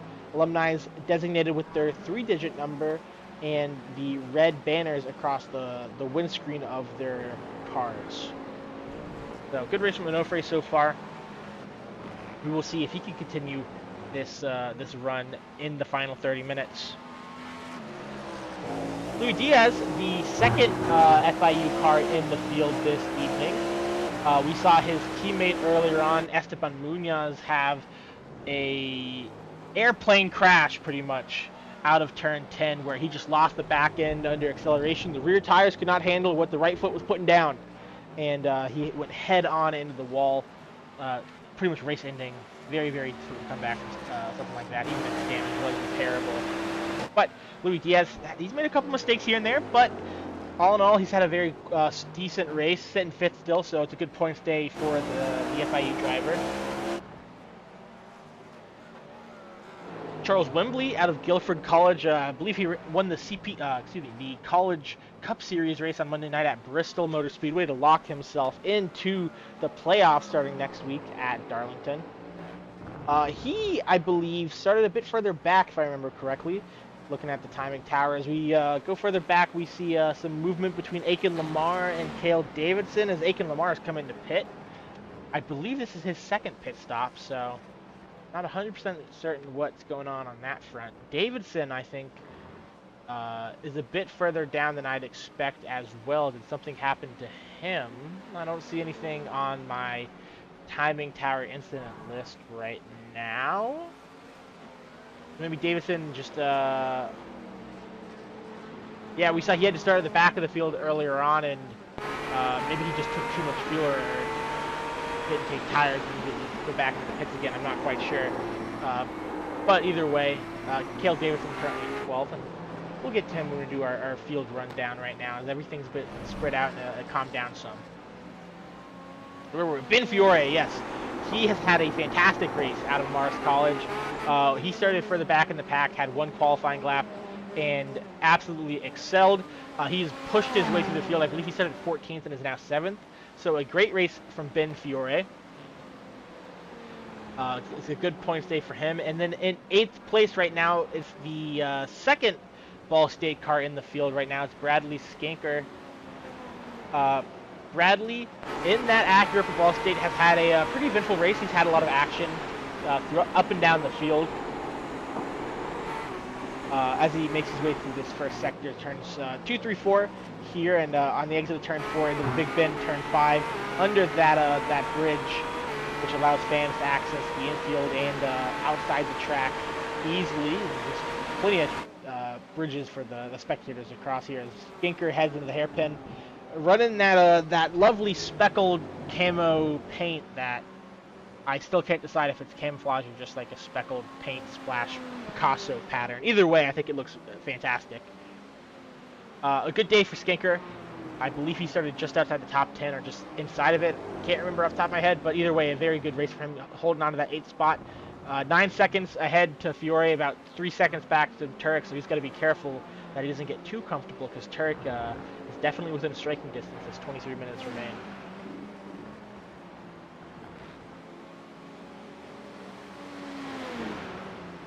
Let's see, who's next in our rundown? Mark Turek. We just spoke of him. He's had a pretty solid race so far as well.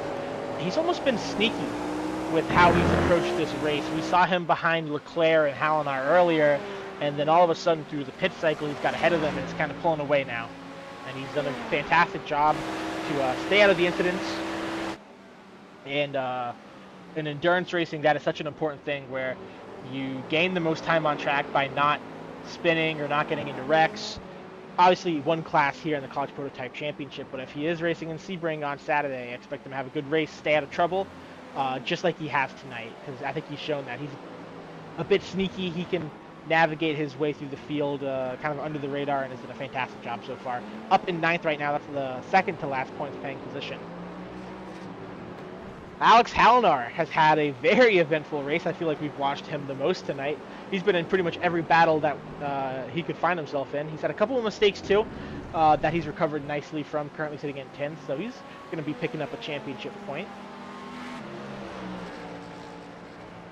And that rounds out your top 10. We saw Cale Davidson earlier. He did start at the back of the field, and I am not sure if he has damage or what, but we saw him battling with Hallinar, Turek, and Skinker earlier. Now he's much further down the order, so an unfortunate sequence of events from Cale Davidson, but either way, I think he's had a good race so far. I think he's trying to get up and get some more points, but starting at the back of the pack is never going to help your cause in that case. But I do think that him switching from the Porsche to the Acura is going to be super beneficial in the coming races, as some of his teammates are in the Acura, so there can be a bit more collaboration on setups and driving style as they now use the Acura. Some of them use the Acura and they can work together, rather than him being the odd man out running the Porsche and him not having any resources to talk to about that.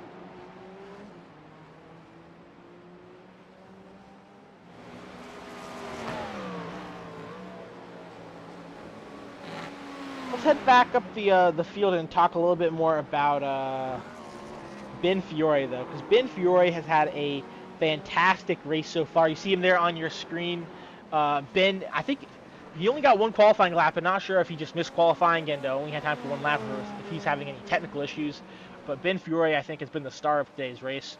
He's been making moves up the field, left, right, and center, every corner you could imagine, running in that Acura for the Marist Red Foxes. So a great job for Ben Fiore today.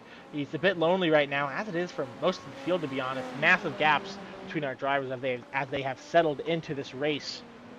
But either way, a good race so far, and I'm sure in the final 20 minutes it's going to pick up some, heat up, and we're going to see some close action to the finishes. I think our tires are going to start to wear a little bit more here. Track temp is pretty hot. It is about 53.9 degrees Celsius on track, which is very hot. Now, if you're a human like me and you want to know what that is in Fahrenheit, 53.9 degrees Celsius to Fahrenheit is 129 degrees Fahrenheit. And so the track temperature, I believe, started at about 118, 120, if I remember correctly. So this track has been heating up over the course of the race. So these tires should be wearing a little bit more than they did in the first stint. So expect to see a bit more wiggling out of these drivers as the tires degrade a bit more.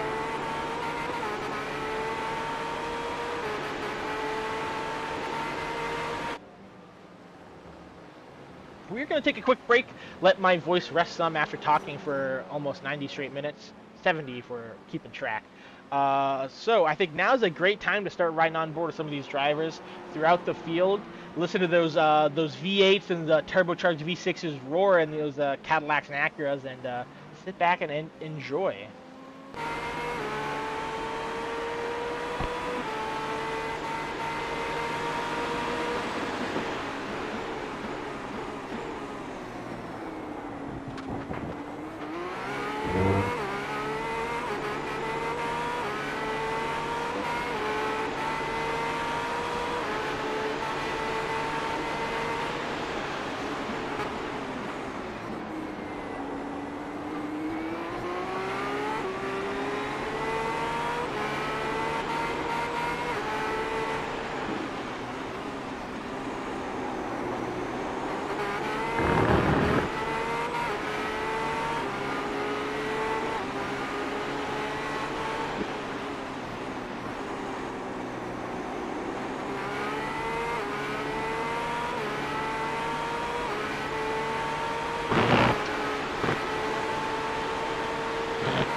And welcome back as we're riding on board with Mark Turek right now. He is chasing down Bradley Tinker for that 8th position right now. That Penn College of Technology car, trying to move himself up a couple more spots, get a couple more points in this championship standing. This is the closest battle on track right now between Skinker and Mark Turek as they head down to Sunset.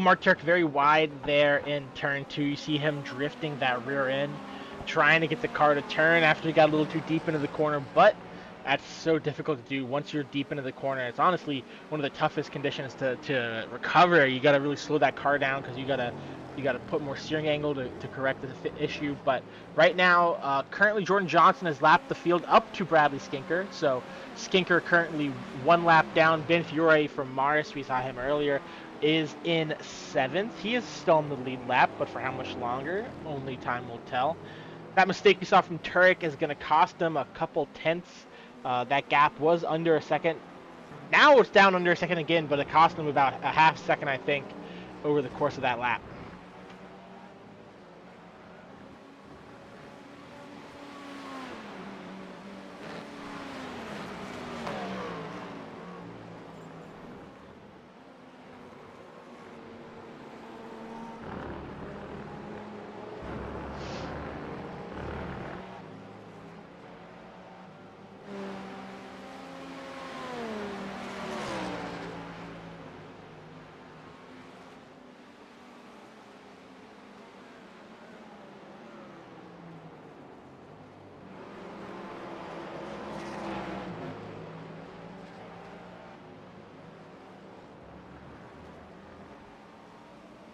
The gap for Mark Turek now down to about 0.6 of a second. Skinker must be struggling on those tires now. We hear every time they're at the apex of turn 1, man, you hear that car bottom out over those bumps, and every time it freaks me out because I think someone's in the wall. You see just how much these GTP cars move on the bumps here at Sebring.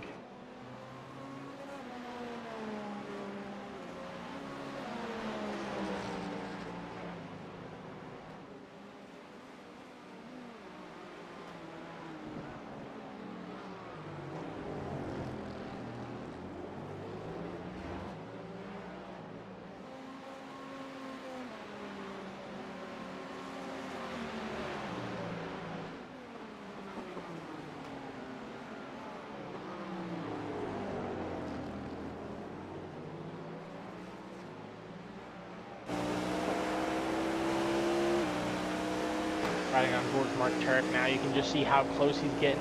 He's really closed this gap on Bradley Skinker, and I think Skinker is really struggling to get this car to the finish now. He's really struggling on those tires. I think he probably just burned them up a little too much, and we can see how that tire wear is really affecting these drivers now. As the 120-degree what did we say it was? It's 53 degrees Celsius on my screen, and I'm awful at conversions, and I remember we discovered what that conversion was together earlier as a group, but I've already forgotten it. I'm sorry we've broken this bond of trust between you as viewer and me as commentator and producer and everything in between, but the battle still rages on. The gap now under 0.2 of a second, and Turek's going to have a great run down into turn 1 here. Will Turek be able to get the move done before they even get to the braking zone into turn 1? Skinker is going to try to hang on tougher on the outside and squeezes him right up against that turn 1 wall and is able to hold on to the position. A bit aggressive there from the Ball State driver, but that 130-degree Fahrenheit track temp that I remember from earlier playing a factor on those tires for that number 16 Ball State driver. How much longer can you hold on? There's 10 minutes to go. That's probably going to be, I'm going to say, 6 more laps in this race potentially.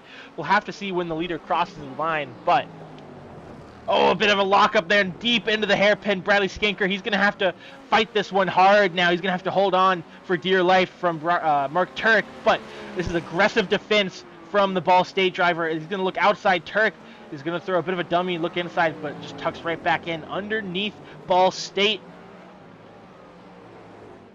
It's been a long race. Mentally, these drivers are fatigued. This track is taxing. As Turk's going to look inside here at Tower, and he's going to back out of this one. He's going to keep his nose clean to fight another corner and make the most of his opportunity here. He knows he only has a limited time left to get this move done. Jordan Johnson at the front. As just an update, 30 seconds over R. Muhammad Leaf right now, so he is locked up a lead right now unless something catastrophic happens in the final 10 minutes. He has a clear track in front of him. He's on the front stretch right now. There's not a car in front of him until turn 5 down to the hairpin, so he's got plenty of room and no cars in front, so he's just got to keep it on the track and he will secure another victory potentially. R. Muhammad Leaf also well ahead of Ryan Whitlock. He's in the same boat. Just keep the car on track. He'll be fine. But his Ball State teammate of Bradley Skinker is not. He's got pressure from Mark Turek, but the pressure's not there into turn 1.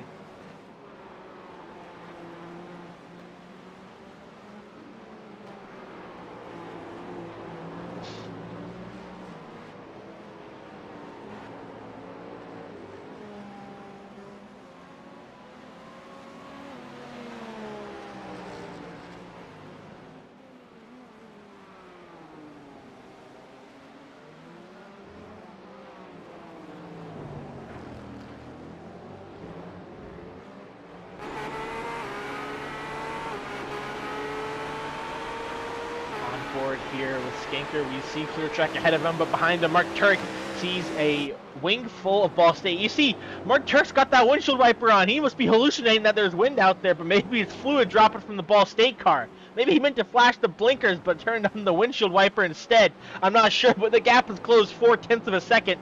In those couple corners, you had the windshield wiper on. Turn it back on, Mark. It's helping. The aerodynamics are changing when you turn on the windshield wiper. It's making you faster.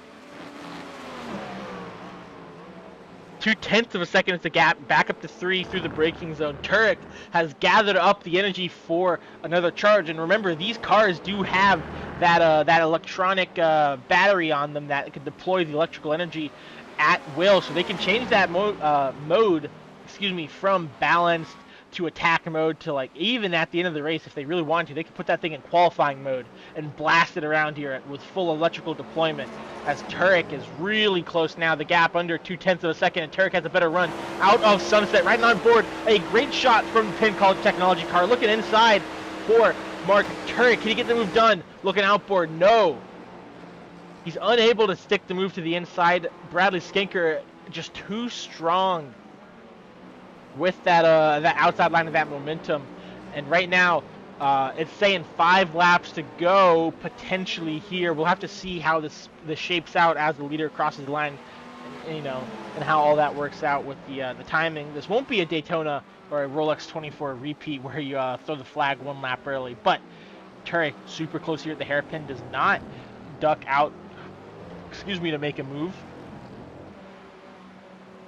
Gonna sit back, and we saw Turek very strong through the sector last time by.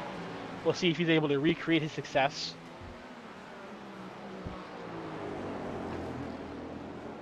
You see Turek right on the rear wing of Bradley Skinker. Is Skinker going to be able to hold on for these last remaining laps? There's only 5 minutes to go in this race.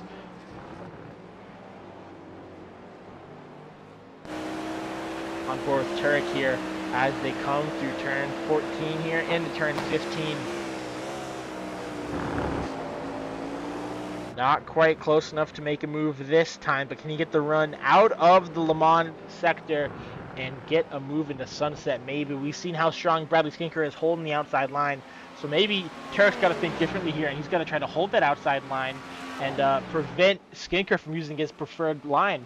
Kind of got to go NASCAR style to take the air away or take away the preferred line. But remember, these two drivers, while they are both on track, they're both in different classes. You see the red windscreen banner on Mark Turek and the blue one on Bradley Skinker.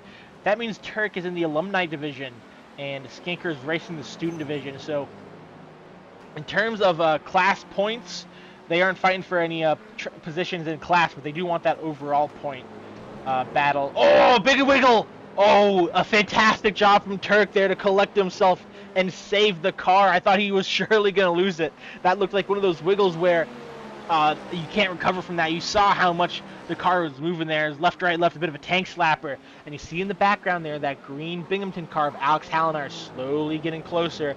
That gap was over 3 seconds earlier. It's now at 2 seconds. Now under 2 seconds, I should say. So a good job from Hallinar to kind of stick with it and be around in case anything anything had happened in front of him.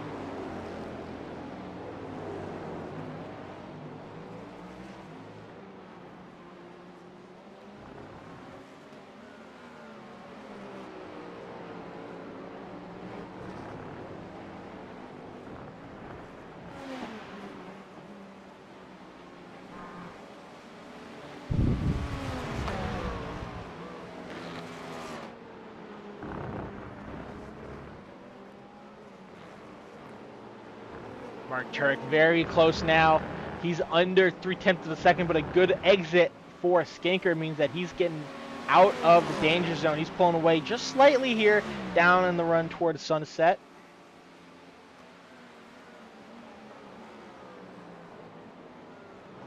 Long Old Main Street leads into the Sunset Bend.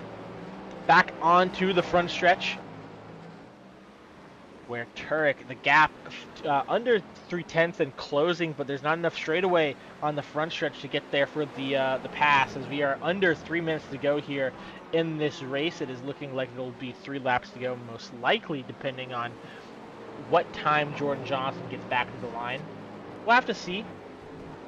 Jordan Johnson, I believe, currently about to enter turn 10 right now, so he's about halfway through the laps.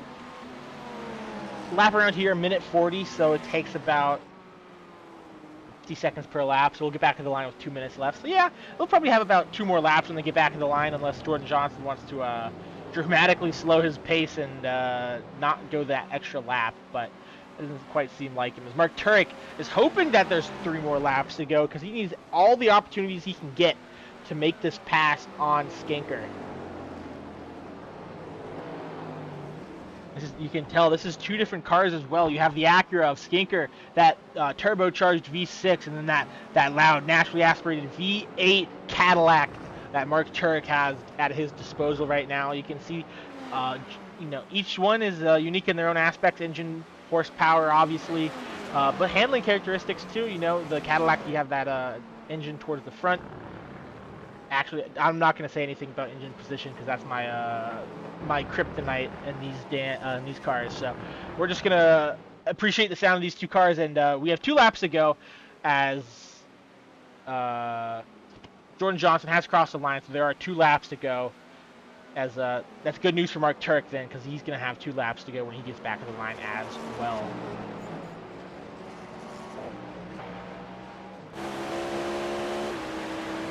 Right on board with the Penn College Technology car. Down to turn 1.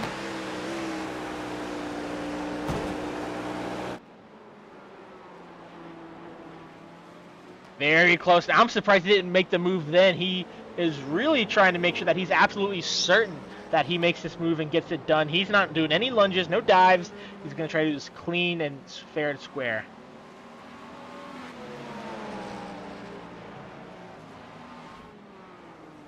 Down towards the hairpin. The gap too big for Mark Turek to make a move this time unless he wants to be ambitious with it.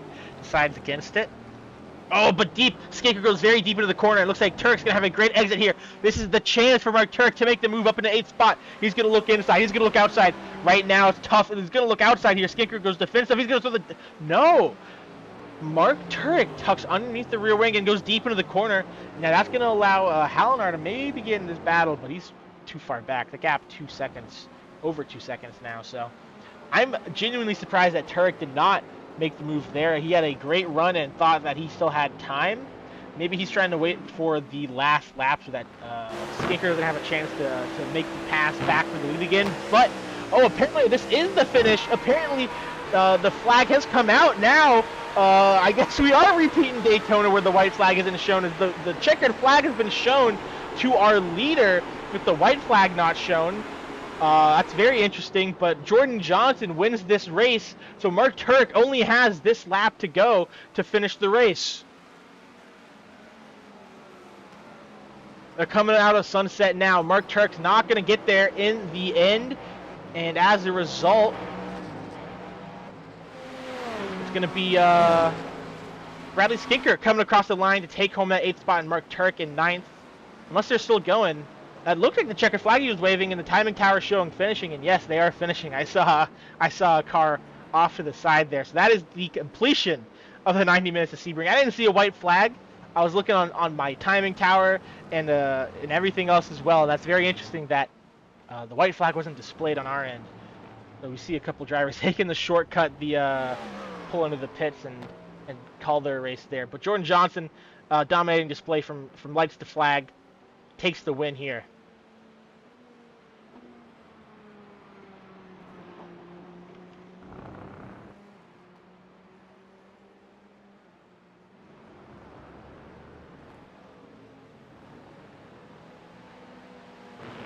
I think I jinxed it earlier when I said we weren't going to get a repeat of the Rolex 24 where the checkered flag is thrown first, but I've never seen that before. That's interesting. Normally, our timing towers catch the white flag and we communicate that, but I guess Jordan Johnson just barely crossed the line at the right time where maybe Barney wasn't quite ready and maybe he threw the wrong flag, who knows. But Jordan Johnson, either way, comes out on top in the 90 minutes of Sebring for the Collegiate Prototype Challenge.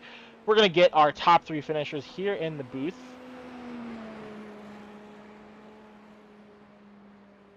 Jordan Johnson, a well-earned victory as he extends his lead over R. Muhammad Alif in the point standing. As, some well-earned burnouts after 90 minutes of hard racing here at Sebring for Jordan Johnson and Kent State University.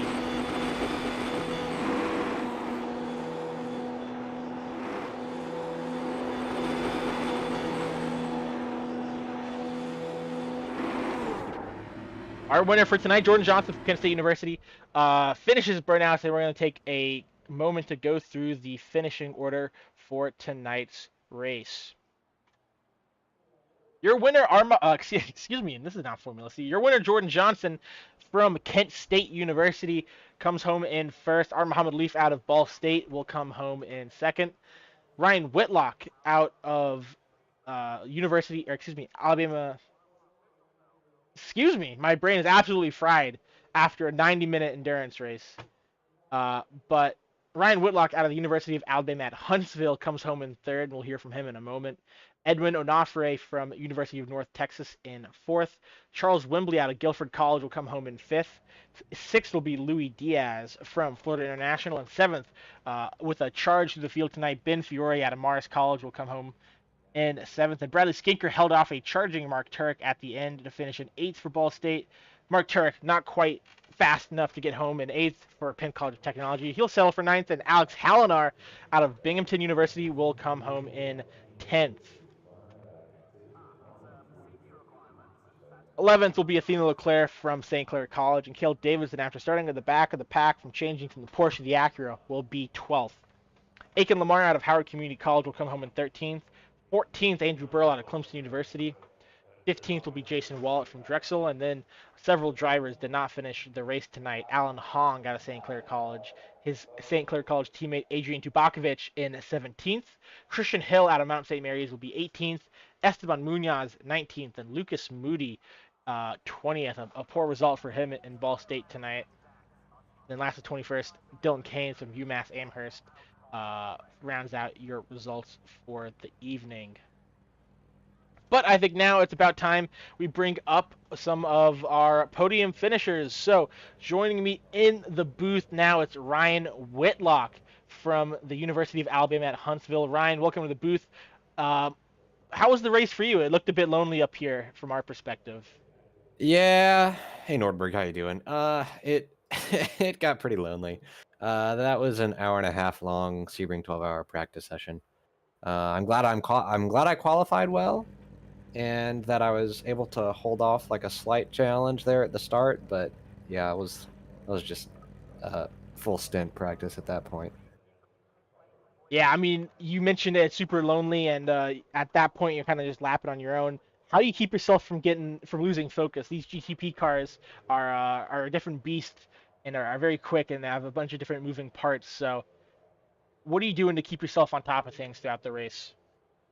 Yeah, I did actually. Second to last lap, I did spin, and Edwin got a good bit closer. But the setup I had was very understeery and very easy to drive, almost boring. Um, which I guess is good info for the 12-hour. I need a looser setup. So the car kind of drove itself, and I wasn't in a position to where I needed to battery manage. So I just left it imbalanced and chit chatted in Discord for an hour and a half. Yeah, well, Ryan, obviously third place. Congratulations on that. Anybody want to thank or shout out on the broadcast this evening?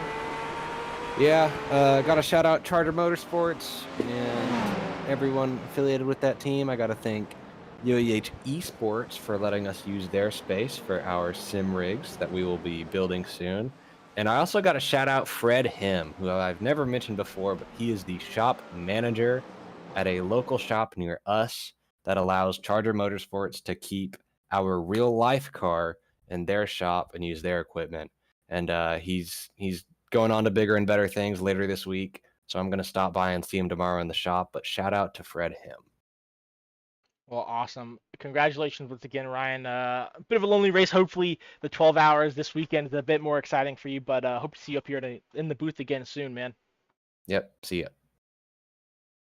And once again, that was Ryan Whitlock out of the University of Alabama at Huntsville. Like you said, bit of a lonely race for him, but a good practice for him to get ready for the 12-hour this weekend and hopefully contend for podiums and wins in the special event as well. I think the next person we're going to want to speak to is our second place finisher of R. Muhammad Alif. Alif, welcome to the booth. We see you up here every week, but another second place. Pretty lonely race for you, obviously. We're talking to Ryan Whitlock about that. How was it from your perspective? Sorry, I was drinking water. Yeah. The I was just managing really the whole race. I was trying to keep up with Jordan, but yeah, the Acura was it had us. I think the first two sectors, I would say. Only the last sector was pretty much the only place where the caddy could at least keep up or be slightly faster. But everywhere else, the Acura was pretty much the faster car. But yeah, yeah, I'll take it. P2, good points. Going off to Fuji, which I hope is gonna rain. Yeah, that's an interesting question, Alif. You mentioned the rain, and do you think the rain potentially next week? Obviously, the forecast can change and all, but do you think rain is going to be an equalizer between you and Jordan Johnson, especially with the Cadillac versus I Acura? I hope so. I mean, I feel like the cooler temps help the caddy just because the caddy eats up the rear tires very quickly. So having cooler temps definitely will help the caddy. Like I was doing a session just now when the temps just dropped and started to rain. I just picked up like a lot of pace. So I hope. But I know Jordan's very strong in the rain as well, and the Acura is very strong in the rain. So yeah, let's see how it goes. Awesome, Leaf. I think you know the drill by now. Is there anyone you want to thank or shout out on the broadcast this evening? Yeah, my team, Kale and Bradley, Lucas as well. Our oval team as well for all their hard work. Dan and BK, Dean Turner, my family back in Singapore, and you guys or Matthew, for doing the broadcast. Yeah, absolutely, Leaf. It was a blast watching you race. Those first couple laps are super exciting. Hope to see you up here in the booth again sometime soon, man. Thank you. I hope to make that the whole race, the next one. Absolutely. Take it easy, man. Thank you. And once again, that was our Muhammad Alif from Ball State University, our second place finisher. Just can't quite seem to get up to Jordan Johnson in that Acura. But speaking of which, I think it's now time we talk to our race winner for the 90 minutes of Sebring here in the CPC. It's Jordan Johnson. Jordan, how you doing tonight? Race car. Pretty good. Just a kind of another day in paradise, right? Yeah, absolutely. We saw you flying away from the field there at the start and hold a commanding lead. talked to Ryan Whitlock and Leaf about this both, but having such big gaps, it can get a little lonely out there. What were you doing out there to kind of stay focused to make sure that you didn't let your concentration lapse? Um, Honestly, I was sitting in a voice call with a couple of friends, and we were talking about high level science. We were literally talking about quantum entanglement and a bunch of other very in depth things that they study. So we were having fun. I think if I was on my own and not in a voice call, though, I would have been miserable without really anything. Even big gaps without lap cars coming by, like it just at least changes up lap per lap. But it would have been very, very lonely had I not been around some other people. Yeah, Jordan, we were just talking to a Leaf about next week actually at Fuji and talking about the differences between the Cadillac and the Acura. And right now, the current forecast for Fuji, we are predicting a little bit of rain, maybe not as intense as it was back at Watkins Glen, but a Leaf was predicting that the Cadillac would be a bit better in the rain and in the cooler conditions than the Acura.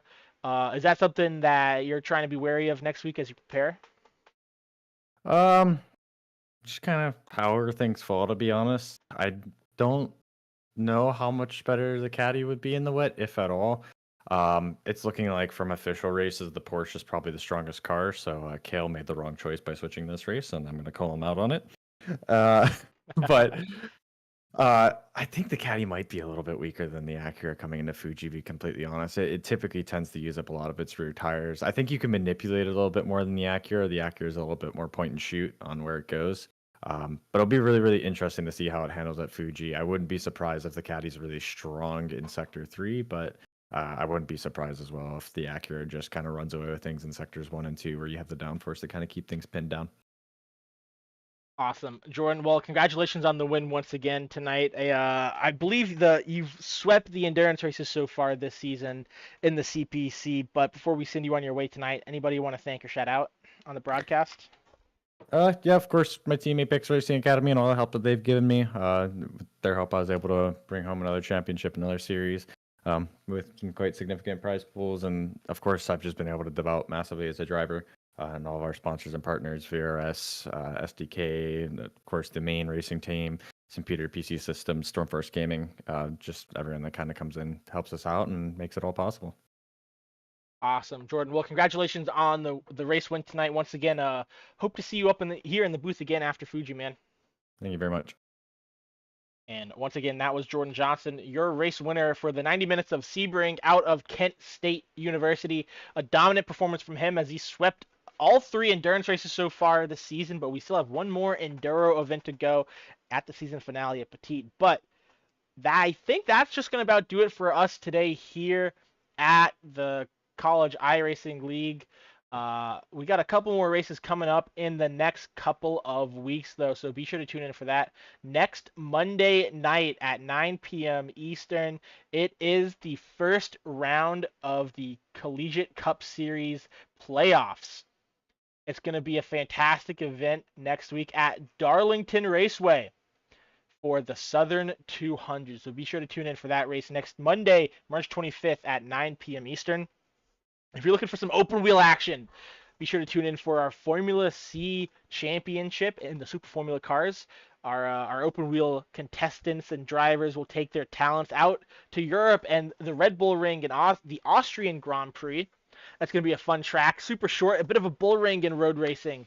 Only 10 corners, about a minute 10 lap time. That's going to be a ton of fun to watch, so be sure to tune in for that race as well. Super Formula always puts on a great show. And then next week on Thursday, March 28th at 9 p.m. Eastern, it's the Grand Prix of Mount Fuji for CPC Round 11, a 45-minute race, a sprint race for these prototype cars. But forecast is looking like rain is on the way, and we all know what happened last time rain was involved. So be sure to tune in next week for a fantastic race at Mount Fuji and a Fuji International Raceway that might be a little slippy and a little slidey. So it's going to be a fun race to watch. I'm going to be there for sure. You know it. So I think that's going to about wrap us up here at the CIL for tonight's 90 minutes of Sebring Enduro race. So my name is Matthew Nordberg. I've been your producer, commentator, tour guide, tax advisor.